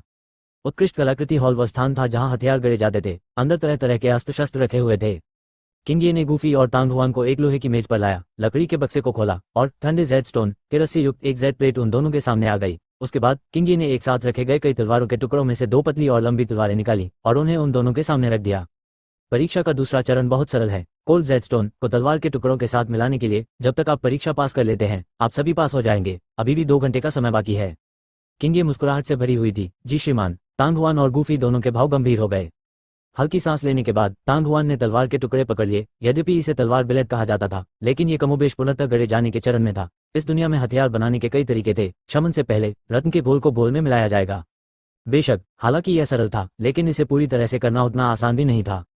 उसने तलवार को नीचे रखने से पहले एक क्षण के लिए उसकी ओर देखा, फिर एक विचार के साथ उसके डेंटियन के भीतर नौयांग दिव्य भट्टी घूमने लगी और एक गर्म प्रवाह जो मणि के साथ पिघलने के लिए इस्तेमाल किया गया था उससे अधिक मोटा था, कड़ाई से बाहर निकलकर उसकी दाहिनी हथेली की ओर फैल गया। कुछ ही क्षण बाद उसकी हथेली के बीच से आग का एक बड़ा गोला निकला। हो, लपटों से आधी सीटी की आवाज ने तुरंत किंगी और गूफी का ध्यान आकर्षित किया। किंगी वास्तव में अभी भी ठीक थी, लेकिन ये जानने के बाद कि तांग हुआन ने बड़ी मात्रा में गहन यांग अग्निसार को अवशोषित कर लिया था, उसने अनुमान लगाया था कि इस व्यक्ति की सच्ची आग निश्चित रूप से बेहद चौंकाने वाले स्तर तक बढ़ गई थी। इस समय जब तांग हुआन ने सच्ची आग को सक्रिय किया था तो बाहर की लपटों ने उसके अनुमान को पूरी तरह से सही साबित कर दिया था। इतना ही नहीं, लपटों के केंद्र का सफेद भाग भी अधिक चमकीला हो गया था। हालांकि गूफी इतनी हैरान थी कि उसका छोटा सा मुंह खुला का खुला रह गया और वह तांग हुआन की हथेली में आग के गोले को देखती रही जो लगभग 2 वाश बेसिन के आकार का था। मूल रूप से उन्होंने सोचा था कि मंडप में तांग हुआन द्वारा उत्पन्न लपटें काफी मजबूत थीं। उन्होंने कभी नहीं सोचा था कि हिडन एज मंडप में जाने के बाद लपटें इस स्तर तक बढ़ जाएंगी। तो द फ्यूचर द्वारा विज्ञापन अत्यधिक आघात ने वास्तव में गूफी को तांग हुआन की हथेली में लौ के रंग को पूरी तरह से नजरअंदाज करने पर मजबूर कर दिया। अगर उसे पता चलता कि सफेद रंग की लौ तांग हुआन के 5 तत्वों की धातु से बने शरीर का प्रतिनिधित्व करती है तो शायद उसे और भी अधिक आश्चर्य होता। तांग हुआन भी अपने द्वारा बनाई गई आग की विशाल गेंद को देखकर हैरान था। ट्रू फायर को सक्रिय करते समय उन्होंने पहले परीक्षण का सबक सीखा था और वे कम प्रोफाइल रखना चाहते थे, इसलिए उसने पहले ही जानबूझकर आग पर काबू पा लिया था। लेकिन फिर भी आग की लपटें अभी भी बहुत बड़ी थीं। यदि उन्होंने आग पर नियंत्रण नहीं किया तो आग की लपटें दोगुनी हो सकती थीं। तांग हुआन मन ही मन हंसा। कम प्रोफाइल रखना वास्तव में असंभव था। थोड़ी देर के बाद तांग हुआन अब किंगी और गूफी की निगाहों पर ध्यान देने में असमर्थ था। उन्होंने जेड प्लेट उठाई और कोल्ड जेड स्टोन से तरल को सीधे अपनी हथेली में उड़ेला। इसके अलावा इस तरह के कोल्ड जेड स्टोन को संघनित करने के लिए कोई विशेष चाल नहीं थी। इसके लिए केवल भयंकर आग की आवश्यकता थी। यदि यह उच्च स्तरीय रत्न होता तो इसे संघनित करने की प्रक्रिया बहुत अधिक जटिल होती तथा विधि और अग्नि की मात्रा पर विशेष जोर दिया जाता। तांग हुआन ने बिना पलक झपकाए अपनी दाहिनी हथेली में जलती लौ को देखा और अंदर के रस में हो रहे परिवर्तनों को देखा। समय उड़ गया और लगभग आधे घंटे बाद तांग हुआन की दाहिनी हथेली की ज्वाला तेजी से कमजोर हो गई, जबकि उसका बायां हाथ उसकी तलवार की मूठ पर था। उसकी हथेली में भयंकर ज्वालाएं भड़क उठी और वास्तव में उसकी हथेली में रखी तलवारों के पूरे टुकड़े को ढक लिया। लगभग आधे पौने घंटे के बाद तलवार के टुकड़े चमकीले लाल हो गए थे। अब समय आ गया है। तांग हुआन की आंखें चमक उठी और उसकी बाई हथेली की लपटें तुरंत मंद पड़ गई। तलवार के क्षैतिज हिस्सों के साथ पतली लपटों में लिपटी उसकी दाहिनी हथेली तेजी से तलवार से टकरा गई। फिर उसने तलवार की नोक से लेकर मूठ तक, फिर मूठ से लेकर ब्लेड तक तलवार को घुमाया। 2 बार के बाद तांग हुआन की हथेली में कोल्ड जेड स्टोन का घोल पहले से ही तलवार के शरीर पर पूरी तरह से लागू हो चुका था और सफेद तरल नंगी आंखों से दिखाई देने वाली गति से तलवार के शरीर में रिस गया। 2-3 सांसों में ही तलवार के शरीर का सफेद रंग पूरी तरह गायब हो गया। उसके बाद तांग हुआन की दाहिनी हथेली एक बार फिर तीव्र लपटों से घिर गई, जो तलवार के शरीर के दोनों ओर से उड़ रही थी। यद्यपि उसके बाएं हाथ पर फिर से लपटें नहीं दिखाई दी, लेकिन उसके शरीर में सच्ची क्यूई पहले से ही सीमा तक प्रसारित हो चुकी थी, जो लगातार बाएं हथेली से होकर तलवार के शरीर के अंदर आगे पीछे जा रही थी। तांग हुआन पूरी तरह से केंद्रित था, तलवार के अलावा उसकी आंखों में और कुछ नहीं था। काफी देर के बाद किंगी और गूफी दोनों की प्रशंसा भरी या आश्चर्यचकित निगाहों के नीचे तांग हुआन के हाथ में तलवार बिजली की तरह उस विशाल बैरल के उस तरफ घुस गई जो हरे तरल से भरा हुआ था। ये ताबीज अंततः प्राप्त हो गया है। जब तांग हुआन दिव्य आयुध हॉल से बाहर निकला तो उसका चेहरा एक लापरवाह मुस्कान से भर गया। इस समय एक छोटी सी काली जेड गोली उसके हाथ में आ गई। इस जेड टैबलेट का मतलब था कि उन्होंने पहले से ही दिव्य आयुध हॉल की मान्यता और संरक्षण प्राप्त कर लिया था। बेशक यह उनमें से केवल एक था। दूसरा था सच्ची आग की शक्ति को बढ़ाना। यदि सच्ची आग आधारशिला थी तो हिडन एज हॉल में फसल ने उसकी आधारशिला को 10 गुना से भी अधिक मजबूत कर दिया था। यदि उसके पास इतनी बड़ी मात्रा में रहस्यमयी सूर्य ज्वाला सार न होता तो वह संभवतः अपने अग्नि बीज को इस सीमा तक बढ़ाने में असमर्थ होता। तांग हुआन बहुत खुश था। वह जल्दी से दिव्य आयुध हॉल के सामने सीढ़ियों से नीचे चला गया। तांग हुआन, तुम अंततः प्रकट हो गए। अचानक एक ठंडी आवाज उसके कानों में पड़ी। तांग हुआन अचानक अपनी मूर्छा से जाग उठा और जल्दी से अपने आसपास का माहौल देखने लगा। तभी उसे एहसास हुआ कि एक आकृति चुपचाप उसके पीछे आ गई है। सामने वाला व्यक्ति मध्यम कद का अधेड़ उम्र का व्यक्ति था जो नीले कपड़े पहने हुए था। तांग हुआन इन दोनों से कई बार मिल चुका था और जानता था कि वे दोनों तांग कबीले के संरक्षक थे। नीले कपड़े पहने हुए व्यक्ति का नाम तांग तियान रोंग था और गोरे के चेहरे वाले मध्यम आयु वाले व्यक्ति का नाम तांग तियान हाओ था। वे दोनों स्पष्ट रूप से तांग चाओ और तांग हॉन्ग के कारण यहाँ थे और उनके हाव भाव बेहद बदसूरत थे। तो ये तुम दोनों हो? क्या तांग चाओ और तांग हॉन्ग अभी तक मर चुके हैं? तांग हुआन हंसा, फिर उसके चेहरे पर मुस्कान आ गई। वे मरे नहीं हैं, लेकिन ये कहना कठिन है। तांग तियानहाओ के घोड़े जैसे चेहरे पर एक भयावह मुस्कान उभर आई। छोटी सी बात, क्या तुम सोचती हो कि तुम्हारे बाल मुंडवाने के बाद हम तुम्हें पहचान नहीं पाएंगे? हालांकि आप निश्चित रूप से जानते हैं कि एक जगह कैसे ढूंढनी है। आप वास्तव में दिव्य आयुध हॉल की तरफ आए हैं। अगर आपको लगता है कि आप यहाँ आने से ही दिव्य आयुध हॉल द्वारा संरक्षित हो सकते हैं तो आप सपना देख रहे हैं। पर फ्यूचर द्वारा विज्ञापन। तांग तियानरोंग की आंखें ठंडी हो गईं और वह गहरी आवाज में बोला, तियानहाओ, उसके साथ अपनी सांस बर्बाद मत करो। उसे वापस कबीले में ले जाओ। कबीले का मुखिया तय करेगा कि उसके साथ क्या किया जाए। यह सही है, हमने इस छोटी सी बात पर पहले ही बहुत समय बर्बाद कर दिया है। तांग तियानहाओ ने ठंडी सांस ली और तांग हुआन को पकड़ने के लिए अपना हाथ बढ़ाया। रुको, मैं आज सुबह ट्रू फायर के साथ विलीन हो गया और अभी अभी मैंने डिवाइन आर्मामेंट हॉल का मूल्यांकन पास कर लिया है और निम्न स्तरीय रिफाइनर बन गया हूँ। तांग हुआन पीछे हट गया और चिल्लाया, एट नोवेल बनेट। हालांकि जब तांग हुआन बोल रहा था तो उसकी आंखें अनिश्चितता से चमक उठी और उसने कहा, यदि आपको मुझ पर विश्वास नहीं है तो आप इसे देख सकते हैं। ये कहते हुए तांग हुआन ने अपने हाथ में काली जेड की पट्टिका निकाली। मुझ पर हमला करना दिव्य आयुध हॉल का अपमान करना है। आप सभी को इस बारे में सोचना चाहिए। जेड टैबलेट को कुछ बार जल्दी से हिलाने के बाद तांग हुआन की नजरें इधर उधर घूमने लगीं। निम्न श्रेणी का लोहार। तांग हुआन की बातें सुनकर तांग तियानहाओ चौंकने से खुद को रोक नहीं सका। उसके हाथ हवा में रुक गए। कुछ देर के सदमे के बाद तांग तियानरोंग ने उपहास करते हुए कहा, आपने सुबह सच्ची आग के साथ विलय किया और दोपहर में निम्न स्तरीय रिफाइनर के मूल्यांकन को पास कर दिया। क्या आप सोचते हैं कि आप एक परिष्कृत प्रतिभा हैं? उसके हाथ में एक घटिया प्लेट थी जो उसने पता नहीं कहां से उठा ली थी। इसे दिव्य आयुध हॉल के प्रतीक के रूप में सोचो। तांग हुआन, क्या तुम शोधक बनने के लिए पागल हो? अरे, क्या तुमने अपने पिता को धोखा देने की हिम्मत की? ये सुनकर तांग तियानहाओ तुरंत अपने होश में आया और तांग हुआन की डरपोक अभिव्यक्ति को देखकर उसने तांग तियानरोंग के फैसले की पुष्टि कर दी थी। एक क्षण में उसने ऐसा व्यवहार किया जैसे उसे किसी गुलदाउदी ने छुरा मार दिया हो। उसका चेहरा लाल हो गया और शर्म और क्रोध से भर गया। छोटी सी बात, घुटने टेक दो। अपने कदमों की एक चाल के साथ तांग तियानहाओ बिजली की तरह तांग हुआन के सामने आ गया। उसकी हथेली एक भारी चक्की के पाट की तरह थी जो तांग हुआन के कंधे की ओर बेरहमी से दबा रही थी। पग फ्यूचर द्वारा विज्ञापन। आउच! तुरंत तांग हुआन दर्द से चिल्लाया क्योंकि उसका शरीर उछलकर दिव्य आयुध हॉल के सामने सीढ़ियों पर जा गिरा। उसका चेहरा दर्द से विकृत हो गया था, मानो उसे गंभीर चोट लगी हो। तांग तियानहाओ ये देखकर चौंक गया। वह आश्चर्य से अपनी हथेली की ओर देखने लगा। पिछला अध्याय, विषय सूची। उसने अभी तांग हुआन के कंधे को छुआ भी नहीं था कि तांग हुआन उड़ गई। इसके अलावा उसकी हथेली ऊपर से नीचे की ओर टूट गई थी, इसलिए यदि तांग हुआन गिरना भी चाहता तो उसे जमीन पर लेटना पड़ता और ऐसा नहीं करना पड़ता जैसा कि वह अभी कर रहा था। यह आदमी क्या कर रहा था? तांग तियानहाओ और तांग तियानरोंग एक दूसरे को देखने से खुद को रोक नहीं सके। दोनों के चेहरे पर उलझन भरी अभिव्यक्ति के साथ बाहें कस लीं। छोटी सी बात है, क्या तुम सोचती हो कि इतना दयनीय व्यवहार करके तुम दिव्य आयुधशाला से मदद पा सकती हो? थोड़ी देर बाद तांग तियानहाओ ने तांग हुआन की शक्ल देखी और अचानक महसूस किया कि वह तांग हुआन के इरादे को समझ गया है। वह दुष्टतापूर्वक हंसा, आगे बढ़ा और उसे बुरी तरह लात मारी। तुम्हारी हिम्मत कैसे हुई मेरे दिव्य आयुध हॉल के शोधकों पर हमला करने की? अचानक एक गहरी और क्रोधित चीख हवा में फूट पड़ी। एक फ्लैश में मंडप के सामने एक छोटी पतली आकृति दिखाई दी और पलक झपकते ही वह आकृति तांग तियानहाओ और तांग हुआन के सामने आ गई और एक थप्पड़ के साथ तांग तियानहाओ को पता भी नहीं चला कि क्या हुआ, क्योंकि उसका शरीर बाहर निकल आया। बम बादल की तरह 10 मीटर से अधिक उड़ने के बाद तांग तियानहाओ का शरीर भारी रूप से जमीन पर गिर गया और फिर कुछ मीटर तक जमीन पर फिसलने के बाद अंततः रुक गया। न केवल उसका चेहरा सूजा हुआ था बल्कि उसके सिर से मस्तिष्क का पदार्थ भी बाहर निकलता हुआ दिखाई दे रहा था। पग फ्यूचर द्वारा विज्ञापन यह दृश्य देखकर तांग हुआन की आंखें लगभग बाहर निकल आए। एक प्रतिष्ठित स्तर 4 मार्शल मास्टर को ऐसे ही मार दिया गया। ये सीनियर म्यूकुई कितना मजबूत था। तियानहाओ तांग तियानरो अचंभित रह गया। उसकी नजर तांग तियानहाओ से हटकर तांग हुआन के सामने खड़े छोटे और पतले काले पोशाक वाले बूढ़े आदमी पर पड़ी। बेशक तांग तियानग्रोंग इस बूढ़े आदमी को जानता था। वह दिव्य आयुध हॉल से एक शक्तिशाली प्राणी था और उसका नाम म्यूकुई था। वह न केवल उच्च पदस्थ रिफाइनर थे बल्कि उनकी ताकत भी अथाह थी। खांसी हमारी मदद करने के लिए सीनियर म्यूकुई को बहुत धन्यवाद। तांग हुआन वास्तविकता में वापस आया और कृतज्ञता की मुद्रा में खुद को बैठने के लिए मजबूर किया। वरिष्ठ म्यूकुई दया करो, मुझे वास्तव में नहीं पता था कि तांग हुआन पहले ही दिव्य आयुध हॉल की परीक्षा पास कर चुका था। तांग तियानरोंग तांग हुआन की आवाज से जाग गया और प्लॉप के साथ घुटनों के बल बैठ गया। उसने अपना सिर नीचे कर लिया। उसका चेहरा पीला पड़ गया था और उसका शरीर कांप रहा था। इस समय वह ये कैसे नहीं जान सकता था कि उसे और तांग तियानहाओ को तांग हुआन ने धोखा दिया था। वरिष्ठ म्यूकुई उसने झूठ बोला। मैंने अपना बैच स्पष्ट रूप से दिखाया लेकिन उन्होंने मुझ पर विश्वास नहीं किया। तांग हुआन बेहद कमजोर दिखते हुए गुस्से से चिल्लाया। चूंकि तुमने कोई कदम नहीं उठाया इसलिए मैं तुम्हारी जान बख्श दूंगा। उसे ले जाओ और भाग जाओ। मुकुई नामक काली वेशभूषा वाले बूढ़े व्यक्ति ने तांग हुआन को भयंकर रूप से घूरा और फिर उसकी निगाहें तांग तियानरोंग पर लौट आए और वह ठंडे स्वर में चिल्लाया, हाँ, हमारी जान बचाने के लिए सीनियर म्यूकुई को बहुत बहुत धन्यवाद।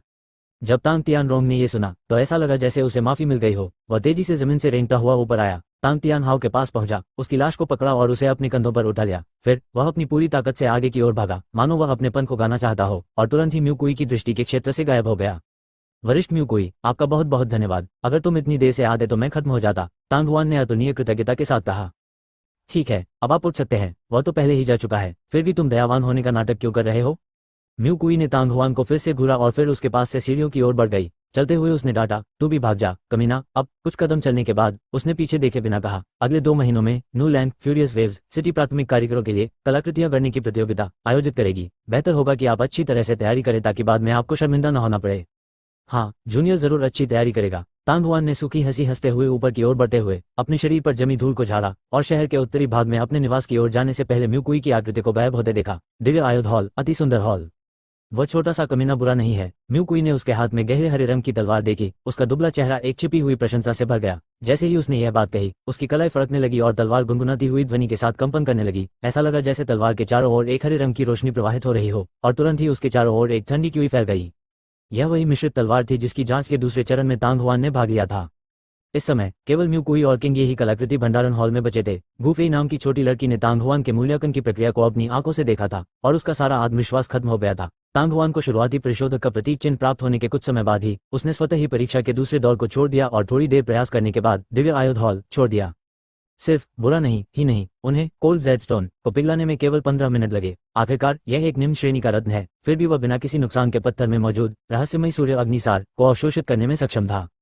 आप कैसे कह सकते हैं कि वह पूरी तरह से सुरक्षित है। उस छोटे कमीने के बाल और बाहें सब उड़ गए हैं। किंगी के मुंह से गहन यांग ज्वाला सार का जिक्र सुनकर म्यूकुई ने अपनी नाक साफ की और उसे घूरते हुए कहा, यह बहुत क्रोधित करने वाला है। यहाँ बहुत सारे गहन यांग ज्वाला सार हैं, कम से कम कुछ यहाँ छोड़ दें।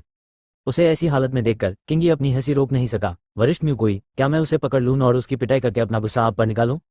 इसकी कोई जरूरत नहीं है। आखिरकार उस छोटे कमीने ने हिडन एज हॉल के नियमों का उल्लंघन नहीं किया था। हालांकि वह छोटा सा बदमाश सचमुच पिटाई का हकदार है। वास्तव में उसने किसी को मारने में मेरी मदद ली। इससे भी अधिक घृणित बात यह है कि भले ही यह बूढ़ा आदमी जानता है कि यह एक जाल है, फिर भी मुझे इसमें कूदना होगा। म्यूकुई ने गुस्से से डांटा।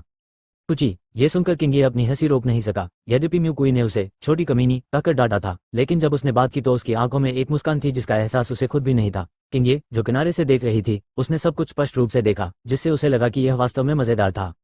अच्छा छोटी बच्ची, तो तुम बस इस बूढ़े आदमी के साथ खिलवाड़ कर रही थी। म्यूकुई ने उसे घूरकर देखा और गुस्से से कहा।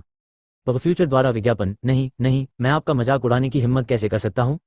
किंगी ने खुद को हंसने से रोका और अपने हाथ हिलाए। वरिष्ठ म्यूकुई, मुझे लगता है कि इस तांग हुआन का बहुत पालन पोषण किया जा सकता है।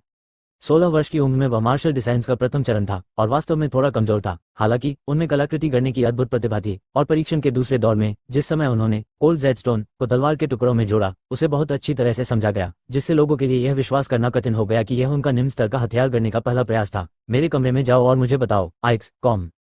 थोड़ी देर रुकने के बाद किंगी ने कहा, इससे भी अधिक अकल्पनीय बात यह है कि न केवल उसकी ज्वाला अत्यंत शक्तिशाली है, बल्कि उसका शरीर भी धातु जैसा है। क्या तुम्हें पता है वह कहाँ से आया है। म्यूकुई ने मन ही मन बुदबुदाया। किंगी मुस्कुराया, मैंने पहले ही लुयाओ को जांच के लिए भेज दिया है, जल्द ही खबर आनी चाहिए। ओह, चलो अब से 2 महीने बाद हथियार शोधन प्रतियोगिता में उसका प्रदर्शन देखते हैं। जैसे ही म्यूकुई ने अपना सिर हिलाया, एक व्यक्ति तेजी से अंदर आया। यह वह युवक था जो दिव्य आयुध हॉल की पहली मंजिल पर रहता था। लुयाओ, तुम इतनी जल्दी वापस आ गए। किंगी कुछ आश्चर्यचकित था। एट नोवेल बनेट एट पवेलियन मास्टर, सीनियर म्यूकुई, मुझे अभी एक बेहद चौंकाने वाली खबर मिली है। आज सुबह किसी ने स्टासिया वेपन शॉप में शैडो फायर टोटेम का इस्तेमाल किया। इससे जो ज्वाला प्रज्वलित हुई वह 12 मीटर ऊंची थी। क्या? किंगी और म्यूकुई को इन शब्दों से बहुत धक्का लगा। पर फ्यूचर द्वारा विज्ञापन स्वर्गीय फोजिंग सिटी की छोटी लड़की ने भी अपनी 12 मीटर लंबी टोटेम लपटों को सक्रिय कर दिया था, और अब एक और वास्तव में न्यूलैंड उग्र लहरें शहर में दिखाई दिया था। इसके अलावा उस व्यक्ति का नाम तांग हुआन है। लोयाओ ने एक और भारी बम फेंका। तांग हुआन, इन 2 शब्दों को सुनकर किंगी और म्यूकुई दोनों ने एक ही समय में ठंडी हवा की सांस ली। उनकी आंखें सदमे में जमीन पर गिर गईं। नूलांग उग्र लहरें शहर के पश्चिमी भाग में तांग कबीले के विशाल हॉल में तांग कबीले के कुछ महत्वपूर्ण व्यक्ति एकत्रित हुए थे। तांग चाओ और तांग होंग दरवाजे पर बैठे थे। हालांकि दोनों की हालत में थोड़ा सुधार हुआ था, लेकिन उनके चेहरे अभी भी सूजे हुए थे, बैंगनी और हरे रंग के। ये बात विशेषकर तांग चाओ के लिए सत्य थी। वह अपना सिर नीचे झुकाए रहा और एक शब्द भी नहीं बोला। लोहार की दुकान की करारी हार ने उसे, जो पहले बहुत खुश था, अत्यधिक उदास कर दिया था। तांग होंग ने चुपके से हॉल में मौजूद लोगों को देखा और सांस लेने की भी हिम्मत नहीं जुटा पाया। जब भी उसकी नजर हॉल के बीच में पड़ी लाश पर पड़ती, तांग होंग की रीढ़ में ठंडी सिहरन दौड़ जाती। उसने शुरू में सोचा था कि तांग तियान रोंग और तांग तियान हाओ के संयुक्त प्रयासों से वे बहुत जल्दी तांग हुआन को पकड़ने और बदला लेने में सक्षम होंगे। उसने तांग हुआन को यातना देने के कई तरीके भी सोचे थे। हालांकि उसने यह उम्मीद नहीं की थी कि जब वे दोनों वापस लौटेंगे तो तांग तियान रोंग तांग तियान हाओ की लाश को अपनी पीठ पर उठाएगा। इससे भी अधिक अविश्वसनीय बात यह थी कि स्तर 4 के मार्शल मास्टर तांग तियानहाओ को एक थप्पड़ से मार दिया गया था, और उसे मारने वाला दिव्य आयुध हॉल म्यूकुई था। फ्यूचर द्वारा विज्ञापन न्यूलैंड उग्र लहरें शहर में म्यूकुई सबसे शक्तिशाली लोगों में से एक था और उच्च पद के दिव्य आयुध हॉल परिशोधक के रूप में उसकी पहचान और भी अधिक भयावह थी। मुकुई, तुम बहुत आगे निकल गए हो। अंततः एक क्रोधित आवाज ने हॉल में व्याप्त सन्नाटा तोड़ा। जो बोल रहा था वह एक मध्यम आयु का व्यक्ति था, जिसका रंग गोरा तथा रूप रंग सुसंस्कृत और सुंदर था। वह तांग चाओ और तांग होंग के भाई तांग तियानशी के पिता थे। इस समय उसका चेहरा अत्यंत उदास था। इस बार तांग परिवार के 3 लोग मारे गए और 2 घायल उसके बेटे थे। यदि यह केवल एक सतही घाव था तो भी ठीक था, लेकिन तांग चाओ की बाह न केवल सच्ची अग्नि ऊर्जा से घायल हो गई थी, बल्कि उसके आंतरिक अंग भी घायल हो गए थे। 2-3 महीने के आराम के बिना वह पूरी तरह से स्वस्थ नहीं हो पाएंगे। इसी वजह से तांग तियानशी और भी क्रोधित हो गया। मुकुई के पीछे दिव्य आयुध हॉल है। हमारा तांग परिवार उसे अपमानित करने का जोखिम नहीं उठा सकता। तुरंत ही एक आह निकली। जो बोल रहा था वह हरे कपड़े पहने एक बूढ़ा आदमी था। क्या इसका अंत ऐसे ही होगा? तांग तियानशी का चेहरा राख जैसा हो गया था। तो फिर आपको क्या लगता है हमें क्या करना चाहिए? बूढ़े आदमी ने धीमी आवाज में पूछा। तांग तियानजी को घुटन महसूस हुई। यदि उसके पास सचमुच कोई रास्ता होता तो उसे अपना गुस्सा यहाँ निकालने की क्या जरूरत थी? ठीक है, लड़ना बंद करो। जहां तक इस मामले को निपटाने का सवाल है तो हम बड़े भाई के आदेश का पालन करेंगे। एक सांवले चेहरे वाले आदमी ने अपनी कुर्सी की आर्मरेस्ट पर थपथपाया और गहरी आवाज में कहा। यह हट्टा कट्टा आदमी तांग तियानशी का तीसरा भाई तांग तियानफेक था। उसके शब्द सुनकर सभी की नजरें नेता की सीट पर बैठे चौकोर चेहरे वाले अधेड़ व्यक्ति पर टिक गई। वह तांग परिवार के वर्तमान कुलपति तांग तियानरेन थे। मैंने कभी नहीं सोचा था कि दया का एक क्षण हमारे तांग कबीले पर ऐसी विपत्ति ले आएगा। तांग तियानरेन की भौहें कसकर एक साथ सिकुड़ गईं और उसका चेहरा काला पड़ गया। चूंकि बदमाश ने परीक्षा पास कर ली है और दिव्य आयुध हॉल द्वारा मान्यता प्राप्त एक निम्न स्तर का शोधक बन गया है, दिव्य आयुध हॉल के संरक्षण में हम फिलहाल जल्दबाजी में काम नहीं कर सकते। कहीं ऐसा न हो कि हम दिव्य आयुध हॉल को जवाबी कार्रवाई के लिए आकर्षित कर लें। दूसरे भाई, अधीर मत बनो। इस मामले में जल्दबाजी नहीं की जा सकती। हमें पहले लोगों को उस बदमाश की गतिविधियों पर बारीकी से नजर रखने के लिए भेजना चाहिए और फिर शांति से देखना चाहिए कि क्या होता है। उनको सामने आने का अवसर मिलेगा। क्या तांग हुआन ने सचमुच उस औषधीय पत्थर में मौजूद रहस्यमयी सौर ज्वाला सार को अवशोषित कर लिया था? नूलांग उग्र लहरें शहर के दक्षिण पूर्वी भाग में गू परिवार के एक आंगन में एक आश्चर्यचकित आवाज गूंजी। जो बोल रहा था वह सफेद वस्त्र पहने एक दुबला पतला सुंदर मध्यम आयु का आदमी था। प्यार प्यार प्यार प्यार प्यार प्यार प्यार प्यार प्यार प्यार प्यार प्यार प्यार प्यार प्यार प्यार प्यार प्यार। हाँ, गूफी का सिर झुक गया और वह कमजोरी से खर्राटे लेने लगी। जब वह घर पहुंची तो उसकी हालत ऐसी हो गई। गू परिवार नूलांग उग्र लहरें शहर के 3 महान परिवारों में से एक था। गू परिवार के स्वामी की एकमात्र बेटी होने के नाते वह हमेशा गर्वित रही थी और केवल 15 वर्ष की उम्र में उसने पहले ही 9 आत्मा नसें खोल दी थीं। यहाँ तक कि उनमें कलाकृति करने की कला में भी थोड़ी प्रतिभा थी। पिछले वर्ष के अंत में जब से वह सफलतापूर्वक अपनी सच्ची अग्नि के साथ विलीन हुई, तब से उसने हथियार बनाने की विधि सीखना शुरू कर दिया। कल उसने अंततः एक निम्न स्तर का हथियार बना लिया। आज वह परीक्षा में भाग लेने के लिए उत्साह से दिव्य आयुध हॉल की ओर दौड़ी। अंत में उसकी बुरी तरह पिटाई हुई और उसने परीक्षा का दूसरा चरण भी छोड़ दिया। ये ठीक होता यदि वह नूलैंड उग्र लहरें शहर के कुछ प्रसिद्ध शोधन प्रतिभाओं को हरा पाता, लेकिन वह तांग कबीले की एक नाजायज संतान मात्र था। अन्य 5 प्रतिभागियों को तांग हुआन की पहचान नहीं पता थी, लेकिन वह जानती थी कि वह पिछले कुछ वर्षों में उससे कई बार मिल चुकी है। बेशक हर बार जब वह तांग हुआन को देखता था तो यह हमेशा इसलिए होता था क्योंकि उसे तांग परिवार के शिष्यों द्वारा अपमानित किया जा रहा था और बुरी तरह पीटा जा रहा था। यद्यपि तांग हुआन हर बार घावों से भरी रहती थी, फिर भी वह कभी दया की भीख नहीं मांगती थी। इससे वह उनकी बहुत प्रशंसा करने लगी और उनके बारे में उनकी गहरी धारणा बनी। जब गूफी ने आज तांग हुआन को देखा तो वह भी चौंक गई। उसकी धारणा में तांग हुआन सच्ची क्यूई की खेती भी नहीं कर सका, फिर भी वह एक प्राथमिक लोहार बनने के लिए परीक्षा में भाग लेने आया था। हालांकि उसके बाद की स्थिति उसके लिए और भी अविश्वसनीय थी। लगभग 1/4 घंटे में कोल्ड जेडस्टोन पिघल गया था और वह बाकी सभी से बहुत आगे था, यहाँ तक कि इसे हिडन एज हॉल में प्रवेश करने के लिए भी योग्य माना गया था। और फिर परीक्षा के दूसरे दौर में इसका उपयोग कोल्ड जेडस्टोन तरल को असामान्य रूप से मजबूत लौ के साथ शांत करने के लिए किया गया था और एक अत्यंत कुशल तकनीक के साथ तलवार के ब्लेड में अवशोषित किया गया था। तांग हुआन का प्रदर्शन पूरी तरह से रिफाइनिंग जीनियस की उपाधि के योग्य था। गूफी के घर लौटने के बाद भी वह इस बारे में कितना भी सोचे, उसे समझ नहीं आया तांग हुआन ने इतने कम समय में इतना बड़ा परिवर्तन कैसे किया। छोटी बच्ची, तुम्हें क्या लगता है कि वह गोली वाला पत्थर कितना बड़ा है? सफेद वस्त्र पहने मध्यम आयु का आदमी मुस्कुराया। पब फ्यूचर द्वारा विज्ञापन शायद केवल इतना ही बड़ा। गूफी निश्चल थी और उसने लापरवाही से अपने हाथों से इशारा किया। वह केवल एक चावल के कटोरे के आकार का था। गलत। सफेद कपड़े पहने मध्यम आयु वर्ग के व्यक्ति ने अपनी बाहें फैला दी और अपनी उंगलियों को अपनी छाती के सामने पार कर लिया। दिव्य आयुध हॉल के वॉल शीत हॉल में गहरा यांग गोली पत्थर कम से कम इतना बड़ा है। बहुत बड़ा। पिताजी, आप गलत तो नहीं है? गूफी धीरे से उछलकर खड़ी हो गई और सफेद कपड़े पहने आदमी की बाहों को भूरने लगी। यह व्यक्ति उसके पिता गू परिवार के मुखिया गू जिनचेंग थे। चक्की के पार्ट के आकार का एक पत्थर, ये कैसे संभव है? गूफी का सुंदर चेहरा अविश्वास के भाव से भर गया। इतने बड़े औषधीय पत्थर में इतना अधिक रहस्यमय यांग अग्नि तत्व कैसे हो सकता है कि इसे निम्न स्तर के शोधक द्वारा 4 घंटे से भी कम समय में अवशोषित कर लिया गया? क्या ऐसा हो सकता है कि गोली पत्थर के रहस्यमय यांग अग्निसार को बहुत पहले ही किसी ने अवशोषित कर लिया हो? शायद इसे समझाने का यही एकमात्र तरीका था। बेशक ये सही है, पिता और म्यू कोई अच्छे मित्र है और उन्होंने स्वयं भी ऐसा कहा। इसके अलावा पत्थर में रहस्यमयी सूर्य ज्वाला सार अत्यंत प्रचुर मात्रा में है।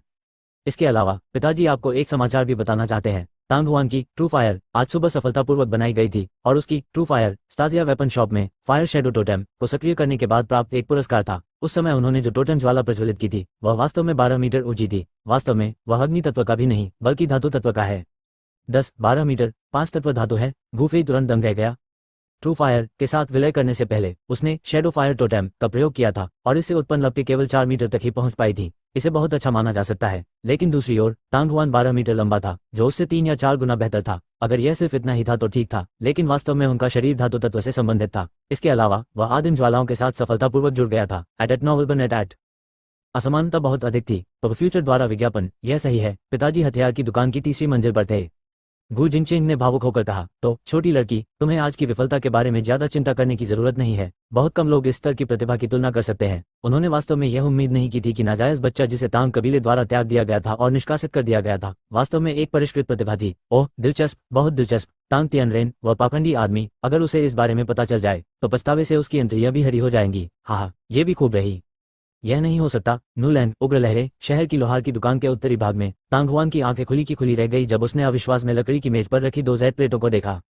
इन 2 जेड प्लेटों में से काली प्लेट निम्न श्रेणी के लोहार का प्रतीक चिन्ह था जो उसने अभी अभी प्राप्त किया था, तथा लाल प्लेट वह थी जिसे बूढ़े लोहार ने छोड़ दिया था। सामने के रंग और चरित्र के अलावा आकार, मोटाई, पीछे का डिजाइन और यहाँ तक कि सामने के चरित्र के चारों ओर के पैटर्न भी बिल्कुल एक जैसे थे। उसके काले जेड टोकन पर निम्न शब्द लिखा था, जबकि उसके लाल जेड टोकन पर संप्रदाय शब्द लिखा था। इससे यह देखा जा सकता है कि लाल जेड टोकन भी एक शोधक का प्रतीक था। प्रतीक पर निम्न शब्द निम्न स्तरीय शोधक का प्रतिनिधित्व करता था और इससे यह अनुमान लगाया जा सकता था कि संप्रदाय शब्द औजारों को परिष्कृत करने वाले महान गुरु का प्रतिनिधित्व करता था। ये बूढ़ा आदमी उपकरण शोधन महान मास्टर है। जैसे ही यह विचार उसके दिमाग में कौदा, तांग हुआन का निचला जबड़ा लगभग मेज पर जा लगा। लोहार मास्टर्स को निम्न, मध्यम, उच्च मास्टर और ग्रैंड मास्टर स्तरों में विभाजित किया गया था। टूल्स रिफाइनिंग ग्रेड मास्टर पूरे ऑनो महाद्वीप में शीर्ष रिफाइनर था, एक अत्यंत दुर्लभ अस्तित्व जो फीनिक्स पंक और किलिन सीन के समान था। यदि औजारों को परिष्कृत करने वाले महान गुरु स्वर्गीय फोजिंग शहर में नहीं थे, या यहाँ तक कि 3 साम्राज्यों के शाही परिवारों द्वारा उनकी पूजा भी नहीं की जाती थी, तो वे न्यूलैंड उग्र लहरें शहर जैसी छोटी लोहार की दुकान में कैसे रह सकते थे? ये प्रतीक शायद उसे कहीं से मिला होगा, या फिर यह पूर्वजों से प्राप्त कोई चीज थी। यही तो होगा। पब फ्यूचर द्वारा विज्ञापन। तांग हुआन वास्तविकता में वापस आया और उसने अपने टूल्स रिफाइनिंग ग्रेड मास्टर की पहचान का प्रतिनिधित्व करने वाले लाल जेड टोकन के लिए सबसे उपयुक्त और संभावित स्पष्टीकरण पाया। मुझे आश्चर्य है कि वह कहाँ गया और अभी तक वापस क्यों नहीं आया। चूंकि उसने अपना निर्णय दे दिया था, तांग हुआन का उत्तेजित हृदय शांत हो गया था और वह इस पर और अधिक विचार करने के लिए बहुत आलसी था। उसने सहजता से जेड पदक को एक तरफ रख दिया और बूढ़े लोहार के खुरदुरे चेहरे की छवि, जो मूंछों से भरी हुई थी, उसके दिमाग में घूम गई। इसकी उत्पत्ति युवक की याद उसे हुई और उसे उस बूढ़े व्यक्ति की याद आ गई। काफी देर के बाद तांग हुआन ने अंततः खुद को शांत किया और साधना शुरू कर दी। जब तक वह न्यूलैंड उग्र लहरें शहर नहीं छोड़ता, उसे तांग कबीले से बदला लेने की चिंता नहीं करनी पड़ेगी। भले ही तांग परिवार न्यूलैंड उग्र लहरें शहर के 3 महान परिवारों में से एक था, फिर भी उन्होंने शक्तिशाली दिव्य आयुध हॉल के खिलाफ जाने की हिम्मत नहीं की। इसलिए तांग हुआन आत्मविश्वास और साहस के साथ इस लोहार की दुकान में रह सकता था और शांतिपूर्वक अपनी साधना को मजबूत कर सकता था। आज वह न केवल सच्ची अग्नि के साथ विलीन हो गया था जिससे उसकी आत्मा की नस खुल गई थी, बल्कि उसने रहस्यमयी सूर्य अग्निसार की एक बड़ी मात्रा को भी अवशोषित कर लिया था। यह सब कुछ बहुत तेजी से हुआ। उसे कुछ समय बिताने और अपनी नींव मजबूत करने की जरूरत थी, तभी वह अपने साधना पथ पर आगे बढ़ सकेगा। अगले कुछ दिनों तक तांग हुआन लोहारखाने में ही रहा, क्योंकि वह वहां से नहीं गया था। जैसा कि अपेक्षित था, तांग कबीला दिव्य आयुध हॉल की प्रतिष्ठा से डर गया था और उसने बदला नहीं लिया। लोहार की दुकान हमेशा शांतिपूर्ण रही थी। हालांकि एस्ट्रल ओशन वेपन शॉप में 12 मीटर लंबी टोटेम लॉ को सक्रिय करने की खबर पूरे शहर में जंगल की आग की तरह फैल गई थी। यहां तक कि कई मार्शल योद्धा भी इस स्थान पर आए थे। ये पता चलने के बाद कि वह पहले से ही एक निम्न श्रेणी के हथियार शिल्पकार था और भी अधिक लोग निम्न श्रेणी के हथियार बनाने के लिए उसकी तलाश में आने लगे। हालांकि उसने कभी भी वास्तव में निम्न स्तर का हथियार नहीं बनाया था, फिर वह इसके लिए सहमत होने का साहस कैसे कर सकता था। अंत में तांग हुआन किसी भी और परेशानी से निपटने में असमर्थ था, इसलिए उसने दुकान बंद कर दी। अनजाने में ही 10 दिन बीत चुके थे। सुबह सुबह प्रांगण में तांग हुआन अपने हाथ में लंबी तलवार लिए एक ड्रैगन की तरह घूम रहा था और भटकते ड्रैगन की 9 तकनीकों का पूरी तरह से प्रयोग कर रहा था। तलवार की किरणें चमक रही थीं और हवा में तलवार की नोक के वार की आवाजें बार बार आ रही थीं। 10 या उससे अधिक दिन पहले की तुलना में इस तरह के युद्ध कौशल में उसकी निपुणता कुछ अंकों से बढ़ गई थी। दरार जिस क्षण अंतिम चाल चली गई, एक स्पष्ट कर्कश ध्वनि निकली। तांग हुआन के हाथ में तलवार एक बार फिर टूट गई और ये तीसरी तलवार थी जो उसने पिछले 10 दिनों में तोड़ी थी। हम अब और इंतजार नहीं कर सकते। तांग हुआन ने अवाक होकर अपना सिर हिलाया और खुद से बुदबुदाया, मेरी साधना लगभग समेकित हो गई है। मेरे लिए यह अच्छा है कि मैं अपने लिए एक निम्न स्तर का हथियार बना सकूं।